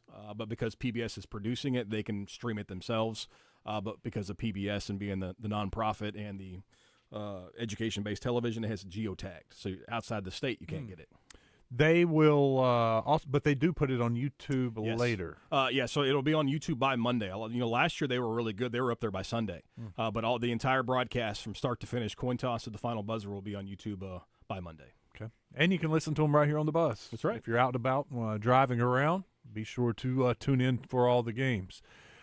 We were talking about Shiloh earlier. It's a done deal, right? Shiloh's moving up to 7A? Yep, so they've already accrued enough competitive equity points. They are moving up to 7A. Greenwood is dropping to 5A because of their enrollment at the school has dropped. And so the two best teams in 6A football the last couple of years will not be playing in 6A. There's a lot of schools lobbying to replace them in the 6A West, I promise.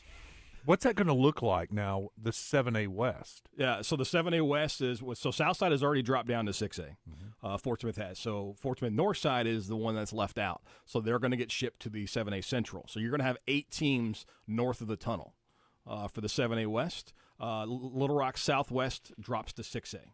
And so they're going to be in the 6A. Don't really know the alignment just yet. So that they're going to be in the East or the West. Benton, Little Rock Catholic may have to go west just to fill those voids.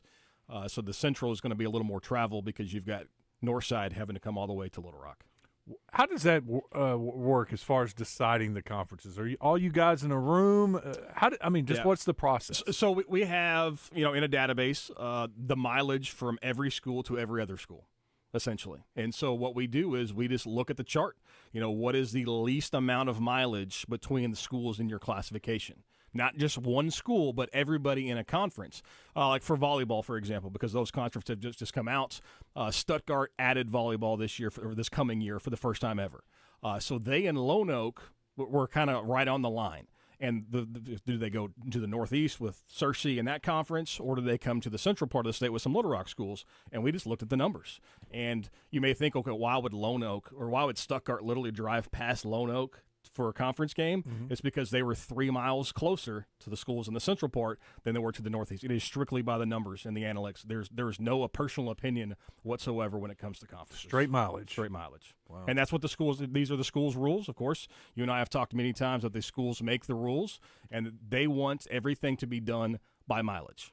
And for football, conferences are capped at 8, and that's why teams are pushed down. For other sports, conferences are not capped at 8, and that's why we've got a 10-team volleyball conference. We're going to have some 8 or 9-team basketball conferences unless the schools vote to change it.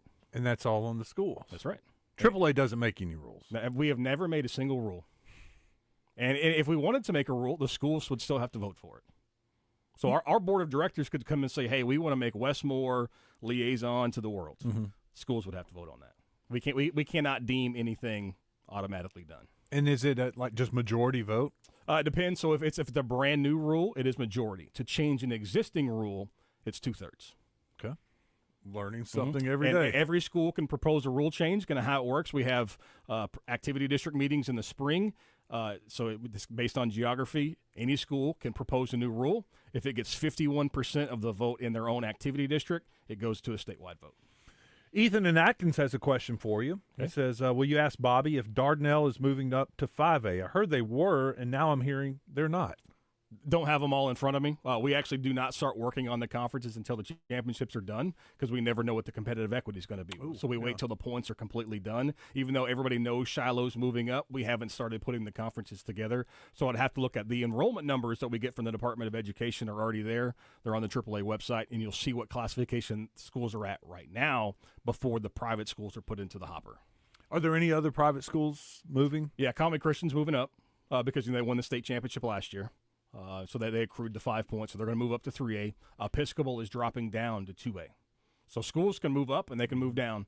Subiaco would move down, but they're continuing to play 8-man football. That's the one thing to pay attention to when the new conferences come out. We've got a lot of schools. I'm not saying a lot. 5 to 8 schools who played 11-man football this cycle are going to be playing 8-man football next year. And they just elect to do that? Yeah. So it's a school choice. We can't force anybody to play 8-man or 11-man. Of course, if you're a 1A or a 2A school, you qualify to play for the sanctioned 8-man. If you're a 3A or above, you would play the club level 8-man, which is not sanctioned. Do many teams do that? We saw a few. The first cycle, when we first launched 8-man football 5 years ago, we saw some teams do it because they had low numbers. They haven't had any Hall success. Did it. Fountain Lake. Yep, Fountain Lake. Mountain View did it. But what we've seen is, and especially this cycle, they drop down for a couple of years. They have some success. They get some more participation. Yeah. They go back to 11-man. And that's I think that's the goal for most schools. The next cycle, we've got a couple who have never flirted with the idea of 8-man. They're just going to try it because I think participation's down. Their success level has been down. Talking about some public schools, mainly in the, I guess we would call River Valley West.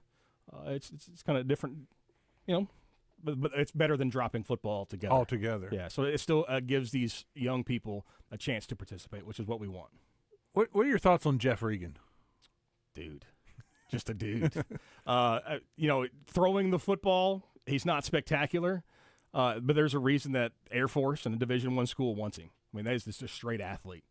Impossible for defenses to kind of bottle him up. You saw it last week against Bryant. He did the same thing against Bentonville in the regular season. Had a chance to beat Bentonville in the closing minutes of that game. Oh, against Little Rock Christian. Yeah.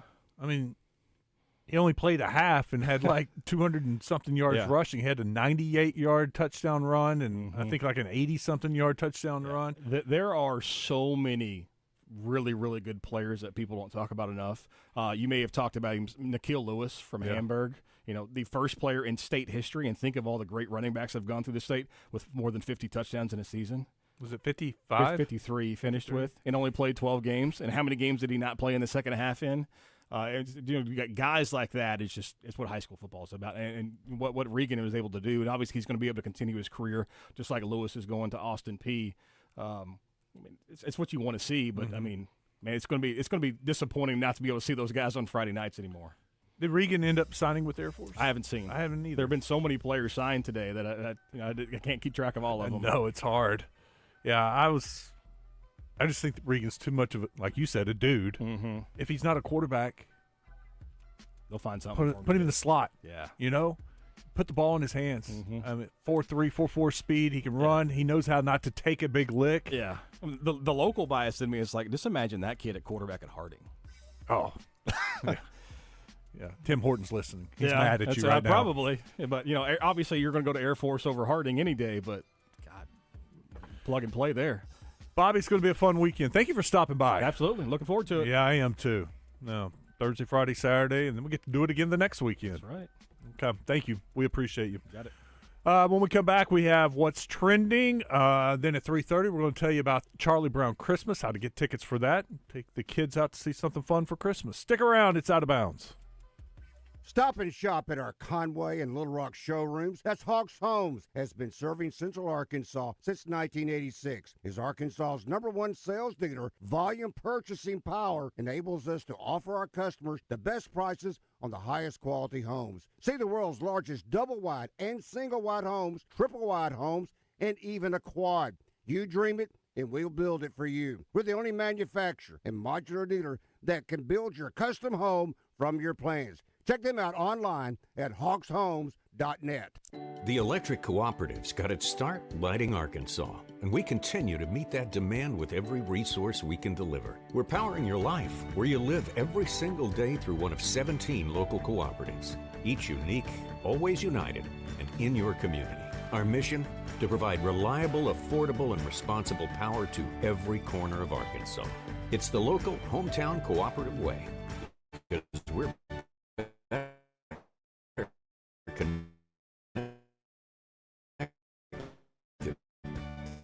together. The electric Daytona 600, the TF450X, the Stunning Ever Special Edition, and the Rocket 3 Evel Knievel. You get the idea. Come see us at Honda of North Little Rock, your family fun headquarters. Buzz News with KARK's Gary Burton Jr. An equine virus is shutting down horse shows, rodeos, and other events across the country. The timing of this outbreak could also impact Oaklawn and Hot Springs. The racing season is scheduled to start next Friday, December 12th, and any horse coming in from Louisiana, Oklahoma, or Texas will have to provide a health certificate within 72 hours of entering Oaklawn stables. A veterinarian will also have to provide a statement confirming the horse has not been at a facility where the virus has been diagnosed. And the U.S. Army Corps Corps of Engineers is working around the clock to repair the Dardanelle Lock and Dam after it was hit by a barge. The barge hit the miter gate about 2 weeks ago and caused damage to the gate both above and underwater. They say they need to move quickly so barges that are vital to the economy can start getting through again. For the Buzz Radio Network, I'm KARK's Gary Burton Jr. Have a great day. The Zone Hotline on 103.7 The Buzz is presented by Jim's Razorback Pizza with 2 locations, Highway 10 past Taylor Loop and just off the Morgan Maumelle exit. Weather from the Fletcher Weather Center with KARK's Pat Walker. Possibly some fog and a cloudy sky this morning, but it will become partly cloudy with a high of 47. Tonight, a 20% chance of rain showers down to 34 degrees. Might have a few isolated places of sleet. Tomorrow, a cloudy, cold day, a high of 40 and a 40% chance of rain. For the Buzz Radio Network, I'm meteorologist Pat Walker. Are you hungry? Something new, $25, all you can eat, sushi rolls, soup, salad, Benihana rice. Come at Benihana's Monday through Thursday. Listen each Friday during Drive Time Sports for the basketball insider in Arkansas. It's Bart Reed, made possible by Martin Orthopedics, with locations in Little Rock, North Little Rock, Cabot, and Hot Springs Village. Staffed with fellowship-trained orthopedic surgeons and sports medicine specialists. For more information on the web, go to martinortho.care. Hey, Dad, I gotta come clean about something. Okay. I only paid for a brand new Hyundai Tucson. Oh, you might be on the naughty list. Deal's so right, it almost feels wrong. The Hyundai Getaway Sales Event. Get 0% APR for 60 months, plus 0 payments for 90 days on all Hyundai Tucson, Tucson Hybrid, Santa Fe, or Santa Fe Hybrid models. Visit your local Hyundai dealer today. Offer ends January 2nd. Call 562-314-4603 for details. Hi, I'm Steve Edwards Jr. with Edwards Food Giant and Edwards Cash Saver. Christmas season is upon us, and with that comes all the typical hustle and bustle of the holidays. This Christmas, as you hang your stockings and sip the hot chocolate, take a moment to celebrate the true reason for the season. Love, hope, and joy brought to us on that first Christmas night. Share kindness, offer forgiveness, and embrace the love that came to us that holy night. From the entire team at Edwards, we want to wish you a Merry Christmas and a Happy New Year. I know that hiring can be challenging. You need someone to match your role perfectly. Well, now you can meet them fast on ZipRecruiter. Build your team, build it sooner. Meet your match on ZipRecruiter. Just head to ZipRecruiter.com/free right now to try it for free. That's ZipRecruiter.com/free. Meet your match on ZipRecruiter. Try it free. Black Friday savings are here at the Home Depot, which means it's time to add new cordless power to your collection. Right now, when you buy a select battery kit from one of our top brands like Ryobi or Milwaukee, you'll get a select tool from that same brand for free. Click into one of our best deals of the season and stock up on tools for all your upcoming projects. Get Black Friday savings happening now at the Home Depot. Limit 1 per transaction. Exclusions apply. Full eligible tool list in-store and online. Proudly serving Little Rock and the surrounding areas, All About Tire and Brake Tire Pros is your trusted one-stop shop for all your automotive needs. We know that tire needs and auto repair services can be stressful and unplanned, but at All About Tire and Brake Tire Pros, we offer fast and simple financing for everyone. Whether you're looking for new tires or any kind of auto repair, we have your financing needs covered. Visit us in Mapleville or Little Rock today or online at allabouttireandbrake.com. Tire Pros. Love the drive. What drives you? Family moments, new adventures, or just the love of the open road? Whatever it is, Gwatney Chevrolet is here to help you get there. For generations, we've been more than a dealership. We've been part of life's milestones, big and small. With a team that puts you first and a car buying experience that's easy and stress-free, we're here to find the perfect vehicle for what drives you. Visit us in Jacksonville or online at GwatneyChevrolet.com. Chevrolet. Together, let's drive. Hey, I'm Mike Slater. My dad passed away at the age of 63. It's out of nowhere. Had a stroke. Super hard, obviously, for the whole family, but my dad had life insurance. This is why I have life insurance for my family, for my wife and 4 kids. And the best place to get life insurance is ethos.com because you can do it in 10 minutes. And there's no medical exam and no blood test, just a few health questions. Get life insurance in 10 minutes so your family is protected. Ethos, ETHOS, ethos.com/play. Give it up for Chicago. Sebastian Maniscalco's new stand-up special, It Ain't Right, is now streaming on Hulu. 30 years ago, Jeff Bezos, complete nerd. Bezos now ripped to shreds on his super yacht, and the boxes keep coming. Watch Sebastian Maniscalco, It Ain't Right, now streaming on Hulu and Hulu on Disney Plus for bundle subscribers. Terms apply.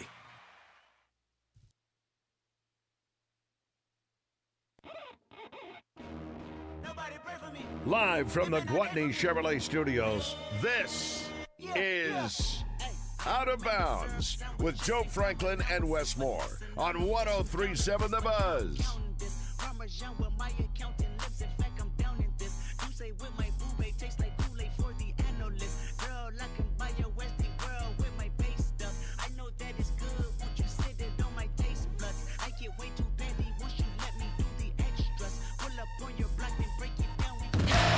What's Trending in Sports is brought to you by Arkansas's own West Rock Coffee. Join West Rock Coffee, the Razorbacks, and their 1.5 million farmers around the globe. It's fall, so now it's time for your team to stock up on coffee, tea, and water delivered directly to your business. Contact them at westrockcoffee.com or 833-886-JAVA today.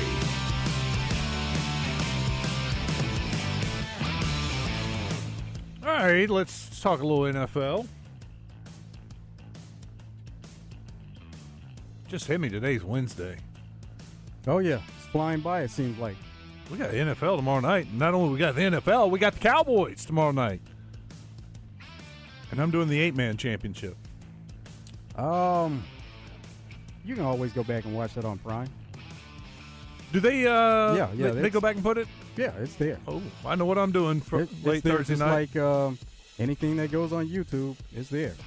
You think I could get away? No, because somebody will text you, or you'll be on social media. No, I won't. If you stay away from social media, then you'll be good. No, when I'm doing a game, I'm laser focused in on that 8-man game. Well, so I can stay off my phone. Yeah, I wasn't saying like you're just constantly on social media, but I'm saying if you happen to look at social media, you'll see it. It will be somebody in the press box that ruins it for me and tells me what happens. But my goal, stay off the phone, do the game, get in my car, drive home without the radio on, because, afterwards the Buzz will probably then move, not speaking for HB, but I imagine as soon as the game is over, they'll go straight into the Cowboys broadcast. Right. This 8-man, 7 o'clock. We should be done about 9:30. Game's still going on. So, yep, I can't listen to the radio. I'll drive home in silence. Oh, you don't listen to music? Not really. Okay, well, drive home in silence. That's actually good vehicle time where you just stay in your own thoughts and don't have any distractions. Decompress a little bit. Yeah. Beat myself up for some bad calls. And get home. Now, what if the game is still going on? Can I start from the beginning on Prime? Yes, you can do that. It's got that feature? Yep. I noticed that on YouTube. Okay. I'm excited again. Thank you for talking me into that, Joe. So tomorrow night, we've got a little NFL that I was pulling up the app. Take a look at the line for the Cowboys and Lions, and it's still at 3. Detroit, home favorite, 3-point spread, over under 54.5. It's a lot of points. Cowboys' defense has been better. And Lions' offense has been struggling and may not have Amon St. Brown. Yeah, but both of them score a lot of points. You know what their adjustment is going to be? They would throw to running backs more. But Jameson Williams, they're always looking to get him more involved in the game plan. And this dude has so much speed. You get the ball in his hands in open space, he can take to the house at any time. So that would be their game plan. Let's get Jameson Williams more involved. And Tesla may get more opportunities. He will. He absolutely will. All right, sorry. I digressed. Yesterday, we spent some time talking about Jackson Dart and his unwillingness to run out of bounds or to slide feet first so that he doesn't take hits. Even the Mannings were talking about it. Peyton was like, man, I wish he would just get down. Availability. That's the best ability. Got to be there for your team as a quarterback. Here's Jackson Dart. It sounds like a broken record, Jackson, just asking you about the hits and taking them and protecting yourself and things like that. Is there anything you would have done different on that one? No. Look, I understand the question, but this is football. I'm gonna get hit if I'm in the pocket or outside the pocket. I feel like I've played this way my whole entire life. It shouldn't be any shocker to anybody if you've followed along with my career. And we're not playing soccer out here. You're gonna get hit, things happen. It's part of the game. It seemed after that play, there were some times you could have run and maybe you didn't run as much until Tracy got hurt. Was that kind of your thought process on some of those players where maybe just didn't want to move and just kind of, go with a different idea? Not really sure what plays you're talking about specifically. There were some, I think there was some, well, I'll ask you were there times when you thought about running and maybe thought, hey, after that hit, maybe not run this time? No, it didn't hurt, so that didn't play any thought in my mind. Do you think taking that aggressiveness away from you would take you away from your game? Absolutely. Like I said, I played like this my whole life. You can turn on my high school tape, you can turn on my college tape. It's not a shocker to anybody. It's how I've played. It felt like if you just watch the game, I did slide. I did avoid a lot of hits. So, it's you're going to get hit. It's football. Follow-up question. Jackson, do you like standing on the sideline, not being able to play because you're hurt? Wouldn't it be better to be available for every game and not be taking these unnecessary hits? Yeah, I think he will play smarter in the fact that if it's earlier in the game, he's not necessarily going to go head first. He may start sliding. You may see him do that. Not taking those big hits middle of the field, because that was actually, like he said, it was a fluke play, but that was when he got hurt. Middle of the field, he takes a big hit. He actually fumbles on the play. Mm-hmm. So it's not only he got injured, but they lost the ball.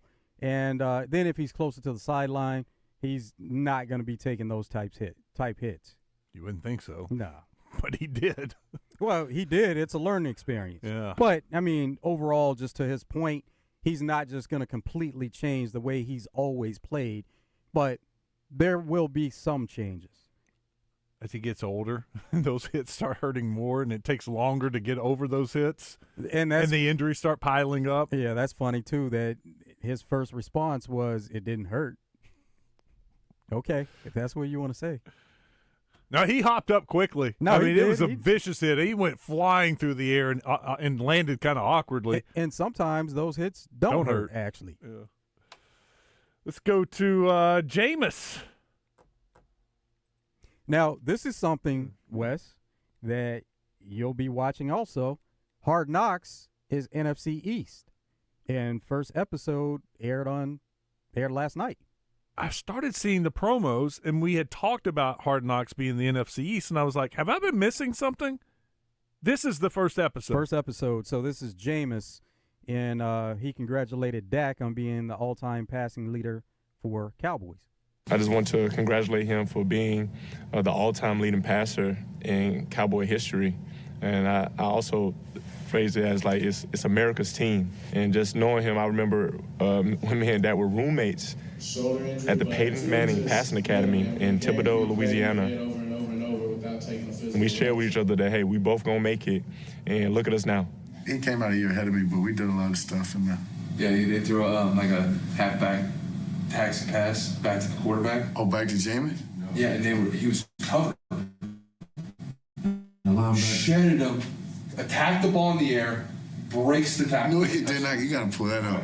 Yeah, you got to show me that. This Jameis, I wish I'd have known that. I'd have texted him. I'm going to text him today, something like that. Oh, yeah, he hit me back. He just said thank you. And it was simple as that. I'm sure he was flooded with messages, but it shows the humility of him. When I know that I sent him a message when everybody had to be congratulating him, for him to hit me back, it just shows the respect and everything that we have with each other. So that was also Dak. They were cutting back and forth. Did you watch it? I didn't. I was going to start it last night and didn't get a chance to. I have to add that to my viewing list. But it is one episode at a time, so it's, when you get through this one, You're going to have to wait until next week to get the next one. I guess it's coming out every Tuesday. Yep. Okay. I like watching back-to-back. Maybe I'll wait a couple So weeks. you'll wait. So I can go with like 3 in a row. All right, let's stay in the NFC East. We got Joe Shane. He was talking with the media yesterday, and I guess the question was asked, why has he still got a job when his head coach doesn't? Again, I'm equally as, my hand's in it just like Brian's is. And ownership made a decision to move on. And again, I'm going to do what I can control, and that's support Kafka moving forward. And again, I wish Dave's nothing but the best. And we're going to do everything we can to get this franchise back to where it should be. You think he's next? Does Yeah, he survive? He could be simply because of whoever they decide to hire. A lot of times they'll let the head coach decide, is this a GM you want to work with, or would you have a preference for somebody else? Tomlin, the next head coach? He could be. You think, is it looking that way? Well, this is the same situation we were in last year, and everybody was asking, is he going to be Bears' next head coach? So it may be a little, you may be hearing a little more about it this time around, but it happens quite a bit. So, and also you have to let the season play out. Yeah. Even though they're 6-6, their 6-6 is different from Chiefs 6-6. They're in position to win division. Not saying that they will, but their 6-6 is different because they could actually win division. Let's go now to Travarius Ward. He's talking about Sauce Gardner injury. Basically just had to follow Nico, like you said. Obviously, they put me on their number one receiver since we lost Sauce. And, it kind of hurt to see him going down on the second play of the game like that. He, all-pro, highest paid corner in the game, so he a big dog too. So we definitely would have been better off with him. But just me putting me on Nico, man, and just having to rise to the occasion. And I don't think I played that good yesterday. Like I said, I'll get better, though. So he was just talking about, like, Sauce Gardner took an injury. He was injured during the game. And did the coverage change once Sauce Gardner was out of the game? And, of course, it did. Yeah. Because you're relying on that guy being able to take away one side of the field pretty much. What is the status of Sauce Gardner? He probably is going to be out for a few weeks. He has a calf injury, and you want to be careful with that because we've seen calf injuries in the past lead to Achilles injuries. It's tough. Cowboys, Lions, like we talked about tomorrow night. Here's Dan Campbell talking about his Lions and the urgency that they have right now. They're going to try to make the playoffs or still have a chance to win the North. Outside shot. Yeah, they do. They have a chance. 2 games back. Yeah, they'll have a chance. There is always a level of urgency, but with this unit here, this crew, they don't like losing. None of us like losing, and it puts a bad taste in your mouth, and so we just came off a loss, division opponent, and we don't want that again. So these last 2 days have been really good. The guys have been locked in. I thought they were flying around yesterday. But I just bring it back. Yes, there's urgency, but there's not panic. You start taking this to a level of, then that's when guys start making mistakes. Well, I'm going to start trying to do your job, and then I'm out of position to do my job because I'm trying to do your job, and that's when everything breaks down. So just do your job, handle your business, do it the best you can do it, and be on point. And eliminate the things that require no talent, the discipline, man, the fundamentals, the technique. You just handle that. Don't panic. No, they can't. You got to let it play out. 5 games left. And they're not looking at all 5 games, but they don't I hope they are. I hope they're thinking ahead. Yeah. Okay. Yeah, that would work out well for Cowboys, but they do realize that each game is critical at this point. It's almost like you're playing playoff games right now. Yeah. No, tomorrow night's huge. Probably will be the most watched game on Prime ever tomorrow night, don't you think? I don't know. Maybe it'll be. It could be close. I mean, this is a huge game. 2 popular teams. It just depends on what people have going on a Thursday night. we got nothing going on. It's NFL night, except for 8-man championship for me. Well, there you go. See, people have other things going on. But they'll get my view just a little later. Let's go to the Vikings now. Tough times up in Minnesota. What's Kevin O'Connell telling his team? My question is just that the past few weeks have not gone our way. And I was just wondering, what are you telling the guys, and what's the game plan for coming into this week, next week? Ooh, we're getting in the weeds. Yeah, good question. So, a lot of the struggles, and we are certainly in a tough time right now. We have not won a game in far too long, and we've gotten used to around here winning games. So what I've been really challenging the guys to do is stay the course, continue to show that we're willing and capable of playing extremely hard, working throughout the week, putting together great game plans, getting these players to understand what they've built here culturally can't just be something we endorse and ring the bell about when we're winning. It's more important to be able to show what we're all made of in these moments where things are tough. Vikings fans want to see their team have success, and we want to bring that energy and that juice to U.S. Bank Stadium this week, and we're playing against a team that also is looking to win a football game and desperately needs to as well. So we're both going to be laying it all on the line, and hopefully we can put together a great game plan for our team, offense, defense, and special teams, and go play a good game of complementary football, which we have not done lately. And we're learning and seeing in the real time. When you do a lot of things that lose football games, you really don't give yourself a chance to win them. And we've got to get back to doing the things that win football games. Minnesota has Commanders.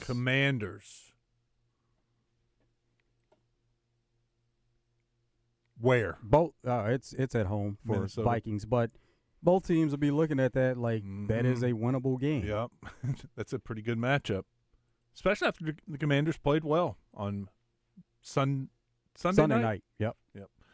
Let's move to the 49ers. The 49ers just quietly going about business. You think about the NFC West, talks about Seattle and their turnaround, how good their defense is, even the offense with Sam Darnold. And the Rams have gotten a lot of talk with Stafford, MVP. 49ers are half game back at 9-4. Oh, they're playing well with all those injuries. Brandon Ayuk is one of them. Could he come back this year? But there's a bad situation, it seems like, going on between Ayuk and 49ers. Do you still have a realistic belief that he could play in 2025? Realistic, I'm not sure. Hopeful, yeah, so I think that's kind of where I'd leave that. He continues to rehab, and hopefully that's, like I've always said, is we're a better football team when Brandon's out there, and I hope that's the case. But I think that's probably what it is hope right now, and I wish it were a little bit more than that. I don't necessarily know that the reporting was an inflection point, but I think the entire time it hadn't been great, and so you do your best to rectify those things, and then everyone's got to be professionals and conduct themselves in that manner, and so that's how we treat all our players, and we have great relationships with our players. We've had a great relationship with Brandon, and we look forward to that continuing. He's going through his thing, and I can't really speak to it much just because it's his situation and him healing up, from his knee injury and then all the contract stuff. Like I'm totally out of that. Like that has nothing to do really with me, or I hadn't had any impact on that, so like I can't speak to that. But I just think it does suck because I love BA, and all the moments that we've had on the field together have been awesome, and love playing football with him, and so it's just, I don't know. It sort of sucks right now. It's sort of all gray, and we don't really know, I guess what's going on. But, he's doing his thing. I know he is rehabbing and trying to get back. And so, that's all I can really say to it. That was John Lynch and Brock Purdy. So there's a thought that if Brandon Ayuk doesn't return this season, that maybe he could force his way out. But it sounds like everybody wants to mend the relationship, but it's not really many details as to what's going on. But he wants to be completely healthy before he gets back on the field because this is something you don't want a chance on getting injured again, and especially towards the end of the season here. Let's go to college football. And Pat Fitzgerald is the new head coach at Michigan State. Good afternoon. Good afternoon. All right, thank you very much. I appreciate it. I kind of felt the same way when I addressed the team this morning. It was great to see those guys, but what an exciting day it is to be here. And thank you for everyone for attending. I'm humbled to be named the head football coach here at Michigan State University. First and foremost, I want to start with some thank yous.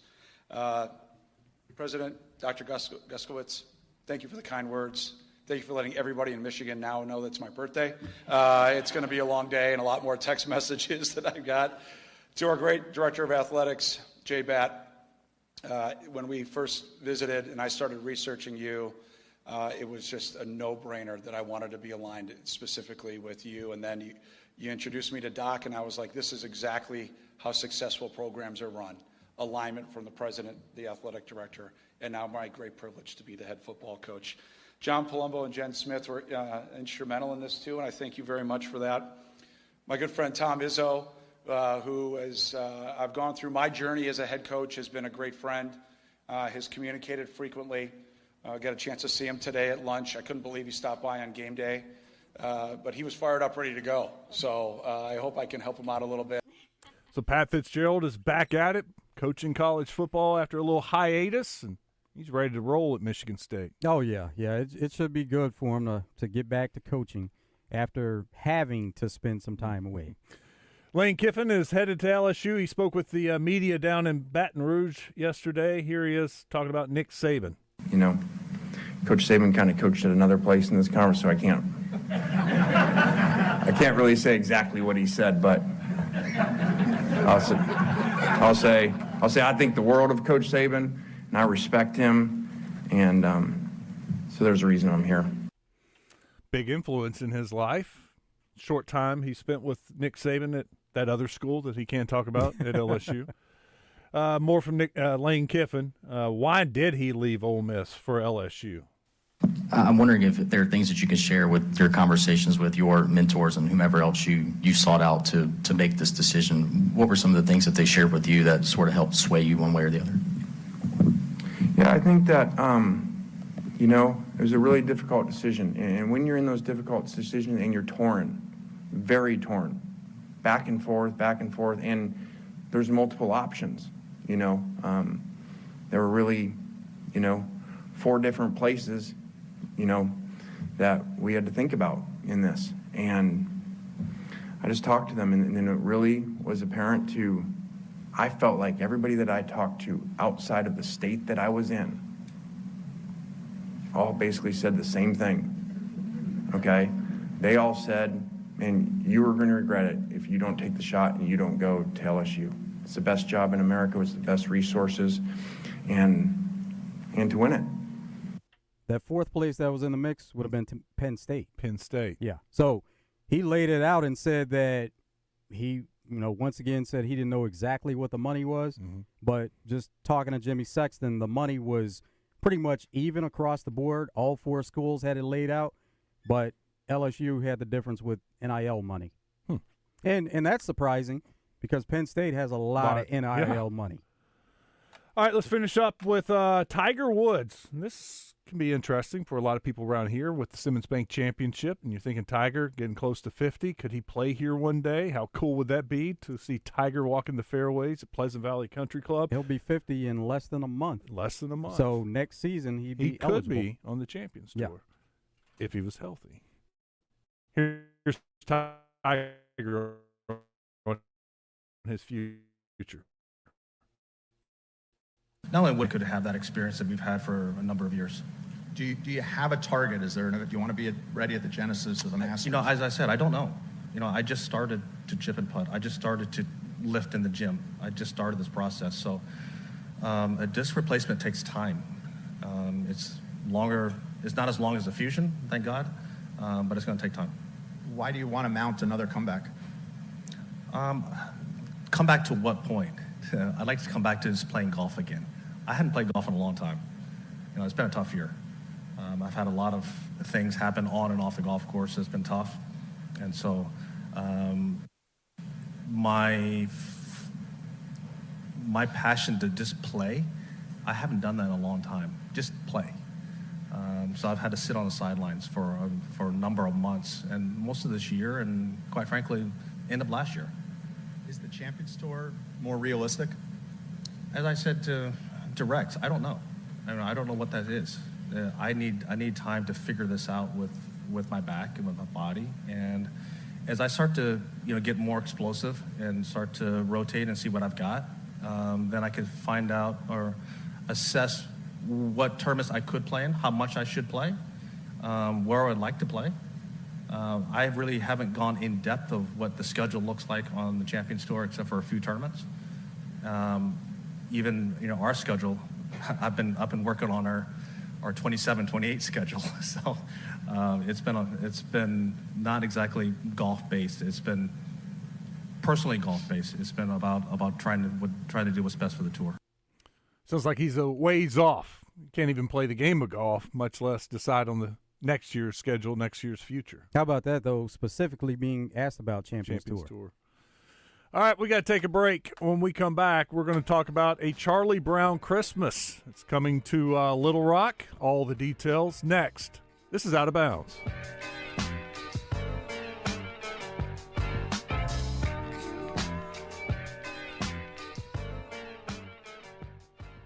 Tune in weekdays to The Zone for What's on Tap, presented by Flyway Brewing in North Little Rock. Each day during the week, we'll let you know what you can be listening to and looking for in the world of sports and entertainment on the Buzz, television, and everywhere else you tune in. What's on Tap, brought to you by Flyway Brewing. Fresh beer starts here. Follow the migration. It's all on your fun and game station, 103.7 The Buzz.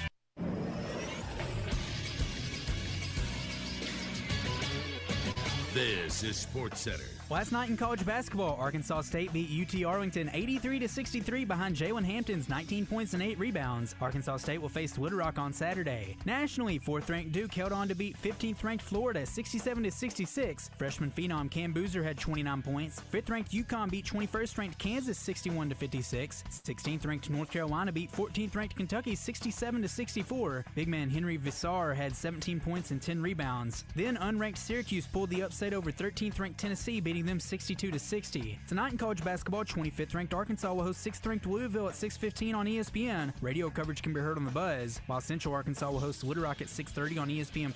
Radio coverage can be heard on 106.7 Buzz, too. I'm Christian Weaver with The Buzz Radio Network. Hey, it's David Basil for Luxury Pool and Spa. Can you feel it in the air? Oh, I can. It's hot tub season, and I love my hot tub from Luxury Pool and Spa. You can too. They have Fantasy and Caldera hot tubs in stock and ready for delivery. Luxury Pool and Spa also carries Sirona Spa chemicals and frog systems. I use both in my hot tub. You gotta have them. Luxury Pool and Spa also has Pollywood Adirondack outdoor furniture for sitting around your fire pit with family and friends. Live the life of luxury with Luxury Pool and Spa in Conway and Russellville. LuxuryPoolArkansas.com. Arkansas Municipal Equipment in Poen, founded over a decade ago by Daniel and Vanessa Ellison. They lease and sell trucks, trash carts, roll-off dumpsters, and street sweepers. Proud to be Arkansas's only authorized dealer for New Way refuse trucks and Timco street sweepers. Your authorized dealer for Galfab roll-off and hook lift trucks. You can get parts and service for all makes and models with technicians traveling the state to take care of you. AME, it's the service after the sale. Running a business means wearing multiple hats. So if you're like me, you probably started out using your personal phone, taking client calls and texts nonstop. As my business grew, I needed something smarter. That's when I switched to Quo, the #1 business phone system. Quo works right on your phone or computer. No carrying 2 phones, no clunky landline, just one easy app you can try for free. Your team can share one number and handle calls and texts together like a shared inbox. Any teammate can jump into the conversation so customers get faster responses. And Quo's AI assistant summarizes your calls and responds to customers 24/7, so you never miss a lead or opportunity. All this starts at just $15 a month. That's basically 2 coffees. You can even keep your current business phone number. Find out why 90,000 businesses trust Quo. No missed calls, no missed customers. Try Quo for free at quo.com/sports. That's quo.com/sports to try Quo free. QUO.com/SPORTS. At Eat My Catfish, fall is our favorite time of the year, and football season isn't the only thing making a comeback. Available now, our famous shrimp gumbo and Cajun boudin balls make their return to the menu. Order online at eatmycatfish.com. Eat local, eat fresh, Eat My Catfish. Bell & Schwartz Gentleman's Store has stores within a store. The Martin Dingman Lodge leather goods, accessories perfect for Christmas bags, wallets, gloves, socks, and cigar cases.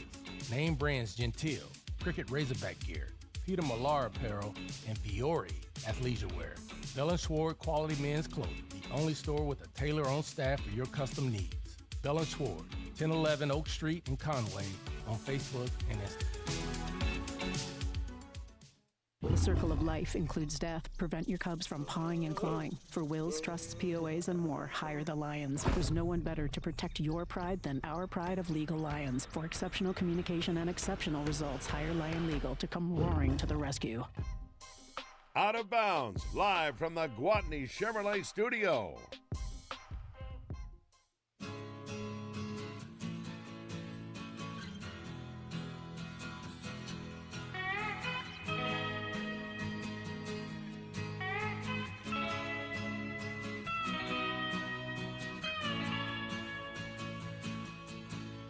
I tried to make it Sunday, but I got so damn depressed that I set my sights on Monday, and I got Back at it. Glad you're with us. Wes Moore, Joe Franklin. It is Out of Bounds, and we got a Charlie Brown Christmas coming to Wildwood Park in Little Rock, right around the corner. And joining us now, we've got Allison Courtney, co-executive director of Stage 13. Welcome in. Also, Quinn Gassaway. He is the director. Hey, Quinn. Hi. And then we also have Colin Carlton. He is playing Schroeder. What's up, Colin? Hey, what's up, man? All right, tell me about this, first of all. How good is it, Colin? How good's the show? Yeah. Well, the show's pretty good. I would say that the kids in the cast are really, really talented, and we've been working hard to get our songs memorized and our Christmas carols sounding good. So the harmonies are great. The show's fun. Yeah, I'd say the show's pretty good. What do you think, Quinn? You're directing it. Are they doing a good job? They're doing an incredible job. We are spoiled with talent in this program. These kids all are a part of our pre-professional program at Stage 13. So there's some of the top high school performers in the area, in the region, probably in the country, in the world. I'd put them up against just about anybody. So yeah, it's been really fun. You know, the raw talent is so incredible that my job a lot of the time is just trying to gently nudge in directions and kind of let them do their thing. But it's a blast. You know, Charlie Brown. This is the 60th anniversary of Charlie Brown. I think literally 2 days ago was 60 years to the day since the Christmas special first aired. Wow. I know, which is so cool. So yeah, it's just an embarrassment of riches. We're having the best time. Makes me feel old, wouldn't you too, Joe? Yeah. 60 years? 60 years, but man. we're not quite there. Y'all weren't alive when No, I wasn't alive when it started, but I've been watching it all my life. Right? Colin, how was it? You guys were at the Governor's Mansion. You got a chance to sing there for a Christmas celebration. Yes, we did. So we got all dressed up, looking all nice, and we stood on the stairs, and we just sang the Christmas carols that we had been practicing. And yeah, it was really fun. We stood there and we sang them over and over and over again, but I think they liked it, and I had fun doing it. So I guess that's what matters. You know what I mean? Allison, with Wildwood, this is kind of unique, the partnership, I guess, that y'all have with Wildwood. Yeah, Stage 13, brand new. We're only about 3 months old. We've done a whole lot in 3 months. Yeah, we've been working. We just finished our first semester of classes where we had some 120 students. Quinn's one of our teachers. He's on staff at Stage 13 as well. And we're doing our first, Charlie Brown is our inaugural production. So you have to come be a part of it. You have to come see what we're all about. And it's at Wildwood. Bevan Keating, Christina Munoz, the team over there, Holly Judd, have been amazing and allowing us to do our production over there. So we kind of moved in after they finished their last show. Wildwood is really about expanding the arts, especially in West Little Rock. So they've been great about having people in and different artists and different groups in to perform on their amazing stage. And these two can tell you how fantastic that stage is. If you've never been to Wildwood Park for the Arts, they have the beautiful botanical gardens out there outside, and then you kind of walk through the woods a little bit and you're in an amazing theater. And so that's where we're doing the show, and you're going to love it. It's great for kids of all ages, of course, adults that grew up on Charlie Brown Christmas, the TV special. It is, and I'm right here, Quinn. Yes, it's basically the TV production set on stage. Yeah, all of the dialogue is basically verbatim what you're used to hearing from the TV special. So it's instantly so nostalgic and so fun. And one of the things that makes it really fun is getting to hear, because classically when they did all those specials, they used real small children to do the voices of all the characters. So one of the things that's been fun, and I have all these teenage boys whose voices are dropping and feel like they're men. And what I think is so fun about Charlie Brown is the kids don't really talk like kids. Kind of what makes it funny is they act like they're little adults. So I've told my kids, use your real voice. I'm even having some of them drop it down even more, because it's so funny to hear Charlie Brown's words coming out of this big, deep voice. It's real fun. So who gets to play Snoopy then with no speaking part? So we have a young man named Jason Jackson, who is one of the most talented dancers I've ever seen. He's incredible. He's gonna go be on a cruise ship in about five minutes dancing, if that's what he wants to do. But he's an incredible physical performer, a ton of fun, a real rascal.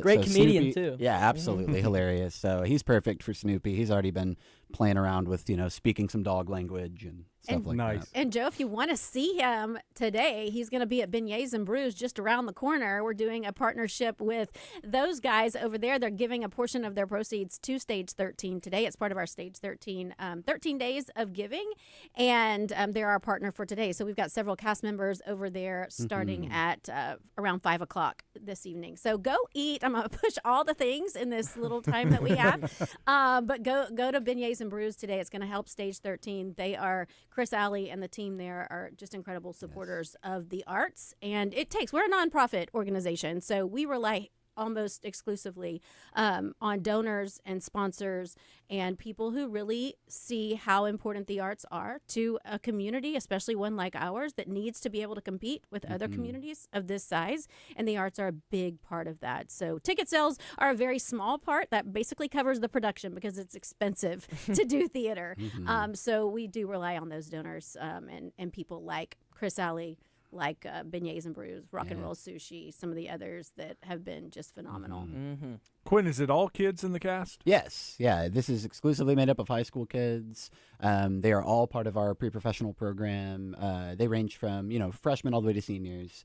But yeah, it's a bunch of teenagers. They're kids, but they have been doing this for a really long time. Don't expect that you're going to come and see a kid show or something that you would see maybe at your church or your middle school they're great productions, but these kids have been doing this. It's what they want to pursue professionally. Some have worked professionally at other places as well. So they're super humble, but they're incredibly talented. Yeah. This is not your garden variety teenage actors. It's almost like an all-star game for a high school kid, but it's an all-star group of it really is. Actors and actresses. It absolutely is. Yeah, and they represent so many different schools across the region. So yeah, I mean, an all-star game is a great way to think about it. We just sort of got to cherry pick all the best ones and put them all on our show. But we're just thankful to have them. The age range of the actors in the show, all the way from freshmen to seniors.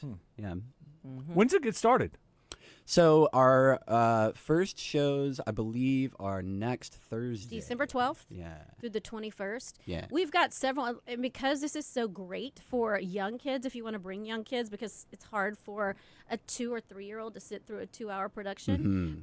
This is about 45 minutes, and then we'd have a sing-along. And the kids get to stand up in the aisles and sing, and it's going to be really, really fun. So this is a great one to bring your entire family. We have a pre-show special where you can come and meet Santa Claus. He's going to be there every single show.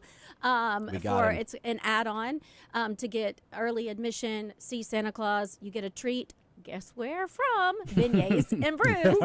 And also a gift from the North Pole for all the kids that are signed up for that. So a lot going on over at Wildwood, and we're just thrilled to be there and celebrate the holidays with these great teenagers and with our staff and supporters of Stage 13. How do you go about getting tickets? easy, stage13.org. It's on our homepage. You'll find everything you need right there. There's some 2 o'clock shows, there's 5 o'clock shows, and there's 7:30. So we are really covering the time span. So whatever works for And like you. Allison said, you're going to be out within an hour. You know, 3 shows a day. No, not 3 shows a day. Just different days, Yeah, different kinda times. staggered. Yeah, we But wanted that's to give all all on the the options. website. You can All see on the the times. All right. That's cool. We got more with them coming up. We got to take a break. Our last break of the day. More on the Charlie Brown Christmas coming to Wildwood. Stick around. It's Out of Bounds.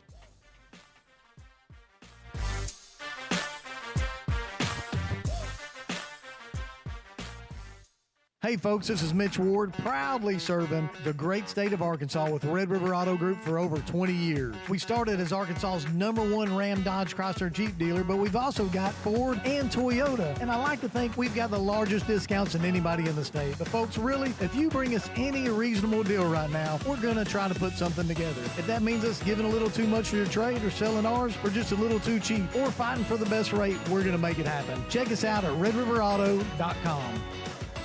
Mike Rowe here with a name everyone should know, Groundworks. The foundation and crawl space repair experts are coming soon to Little Rock. So if you've got a musty crawl space or cracks in your walls, these are the guys to call. And right now, Groundworks is hiring for all positions. If you're looking for a career, Groundworks is the place to do it. You can go from installer to foreman in under a year and become an owner of the company you work for. Apply now at groundworks.com/careers. Licensed in all states where work is performed. See website for details. We all hear the radio ads about the IRS. They tell you to be afraid, to be scared, and they try to frighten you into calling. I'm not here to do that. Tax Relief Advocates is different. TRA is here to tell you that if you owe money to the IRS, whether it's $5,000, $50,000, or $500,000, we have a solution. It doesn't matter if you're sitting in your car, at work, or with your kids. No matter where you are, call now. 800-575-8968. Don't lose hope. TRA can eliminate or reduce what you owe to the IRS. Generous programs are now available that can give you a fresh start. Our passion is taxes and helping individuals fix their IRS problems. We have over 1,000 5-star reviews on Google and an A+ with the Better Business Bureau. You don't need to be afraid of the IRS any longer. End your tax nightmare today by visiting us online at TRA.com or call 800-575-8968. That's 800-575-8968. Tax Relief Advocates. Real solutions for real people. Make your yard the envy of the neighborhood with top quality equipment from Cabot Outdoors. Right now, purchase a Hustler Fast Track Series mower and receive a free pressure washer. An unbeatable bonus of up to $799. But hurry to get an extra $500 off. Supplies are limited. The Hustler Fast Track delivers precision, comfort, and durability for homeowners who demand more. Stop by Cabot Outdoors, 901 South Pine Street in Cabot, or take a look on Facebook. The Electric Cooperative's got its start lighting Arkansas, and we continue to meet that demand with every resource we can deliver. We're powering your life where you live every single day through one of 17 local cooperatives, each unique, always united, and in your community. Our mission? To provide reliable, affordable, and responsible power to every corner of Arkansas. It's the local hometown cooperative way, because we're better connected together. The Electric Cooperatives of Arkansas. Each day at the Arkansas School for Mathematics, Sciences, and the Arts begins with curiosity and ends with discovery. In labs, studios, and beyond, learning takes shape in bold ways. As a tuition-free residential high school, ASMSA brings together students from across Arkansas to live, learn, and grow in an early college community. ASMSA, where talent thrives. Begin your journey at asmsa.org/thrive. We all plan to be on time, but fender benders, damaged windshields, and slick roads quickly disrupt those plans. At Shelter Insurance, our agents help design personal protection plans that work for you and help keep you on track. Shelter Insurance. We're your shield. We're your shelter. See Shelter agents Nick Gennardi, Daniel Vickers, or Becky Bradley in Sherwood today. Out of Bounds on 103.7 The Buzz. Live from the Gwatney Chevrolet studio. Gwatney Chevrolet. Driving? Trust every mile. Wait a minute, this love started off so tender, so sweet. but now she got me smoking out the window. Back at it, we're finishing it up. Stage 13 is bringing Charlie Brown Christmas to Little Rock, and I've been talking about that. We've got in the studio with us Allison Courtney, Quinn Gassaway, and Colin Carlton. Colin's playing Schroeder. What's your favorite part about playing Schroeder? Well, hold on. My fault. Rookie mistake. Go ahead. Well, one of my favorite parts about getting to play Schroeder is that generally I don't think of myself as a very down kind of person, but I think Schroeder is a very like serious person. Yeah, like brooding, like piano player, like almost like a starving artist of some kind. And so I think it's fun to get to play a role that's like completely the opposite of who I am as a person. And yeah, I get a good scene with Lucy, who's in love with Schroeder, obviously. And so yeah, Blakely White does a great job with me, and I think it's really fun. The cast is amazing. Everything about playing Schroeder is fun. Yeah. We have a absolutely beautiful little tiny Schroeder piano. Oh yes, that was built from scratch. That Colin looks huge sitting next to it because it's so tiny, and Lucy's leaning over it like a cabaret singer. It's so funny. Allison, all these kids are in the education classes. Mm-hmm. Are those classes available? Can more kids sign up for education classes? Yes. Absolutely. That's one of the things that we're really focused on is performing arts education and providing opportunities for kids. There's lots of things regarding sports, which is great because we all love sports too. But you can find basketball courts, and you can find volleyball courts and football fields and baseball fields all over. But you don't find stages all over. And so we are really working hard to make sure we have opportunities for kids of all levels, and not just the kids, but adults as well. Yeah. Quinn teaches our adult classes, which are wildly popular, fill up very, very fast. And it's also adults of all ages and backgrounds and skill levels. It's really cool to find that community, but classes are on our website as well at stage13.org under the education tab. We are doing Legally Blonde Junior this summer. It's a 3-week camp. No audition. So if your kid is just interested and they want to spend their summer at camp with us at Wildwood, we would love to have them. Those fill up very fast. I think we only have about 30 spots left. So that's something that fills up fast. But we do have spring classes that will start in January.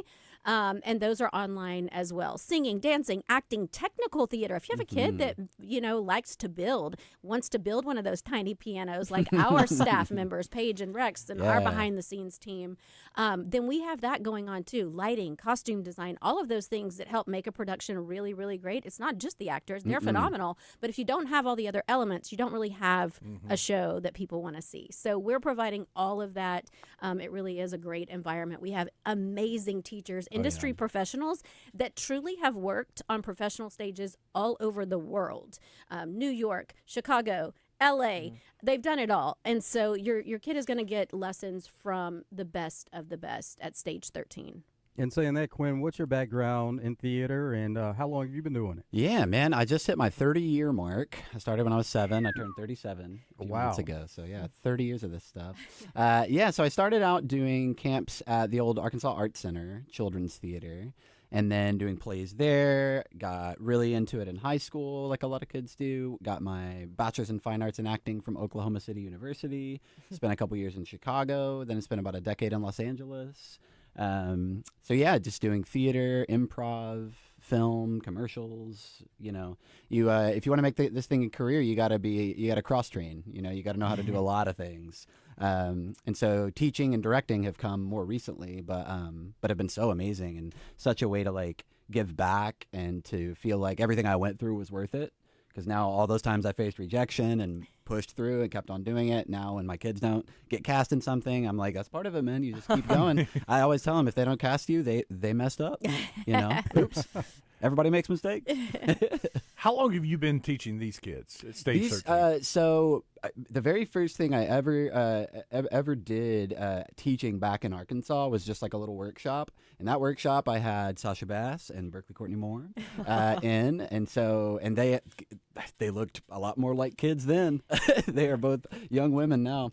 3-4 years with some of them. A few of them I met are new to pre-pro, and I've only worked with them for about 6 months now. But yeah, some of them 2-3 years at this point, which has been amazing to watch that growth. That's what I was going to say. How gratifying is it when you see somebody from 3-4 years ago and now what they're going to be doing this weekend? When you see Colin and Sasha on a Broadway stage? It's unreal. Yeah, I mean, we had a couple of these kids, Colin and Sasha, our other student, got to go to the Jimmy Awards in New York last year and be up on that stage. And I tell this story, one of the things I always work with Sasha on from very early on, she's an incredible talent, incredible voice, but she's a bit fidgety, and especially her feet will wander around while she's performing. And so I'm always working with her. I get Berkeley up there holding her feet down, just like don't plant those feet.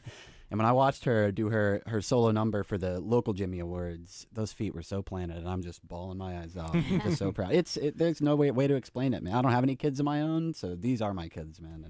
And there's not words for it. You mentioned 13 days of giving earlier, and we're going. You guys are busy today, right? But they're 13 days. Yeah. Where else do you go? Well, last night we were at Texas Roadhouse. Yeah, thank you, Texas Roadhouse. Tomorrow, Pizza Cafe, both locations. It's pizza night at your house. That's going to help Stage 13. Mm-hmm. And then we've got Ava Bella Day Spa. We know, which is a good friend of the Buzz. Yep. Dee Dee is giving a portion of her. What she makes on Saturday to Stage 13. And then we've got Flyway Brewing we're excited about on Sunday. Lots more coming up. We couldn't do, again, what we do without people like these businesses. Colonial Wine and Spirits, a big sponsor of what we do. Kutak Rock, Rock and Roll Sushi, as we've mentioned. Pinnacle Structure, of course, and Source One Printing. So, again, I know I'm getting all of those in, but those are businesses. We hope you'll go support those businesses because they are pouring back in the arts, and it really helps all of us. So we love those partnerships, and that's what we're here for, really expanding that across the city and beyond. Colin, do you know what's next for you? For me, like at Stage 13? Yeah. Or just live. No, at Stage 13. Talk about what's next, because that's great.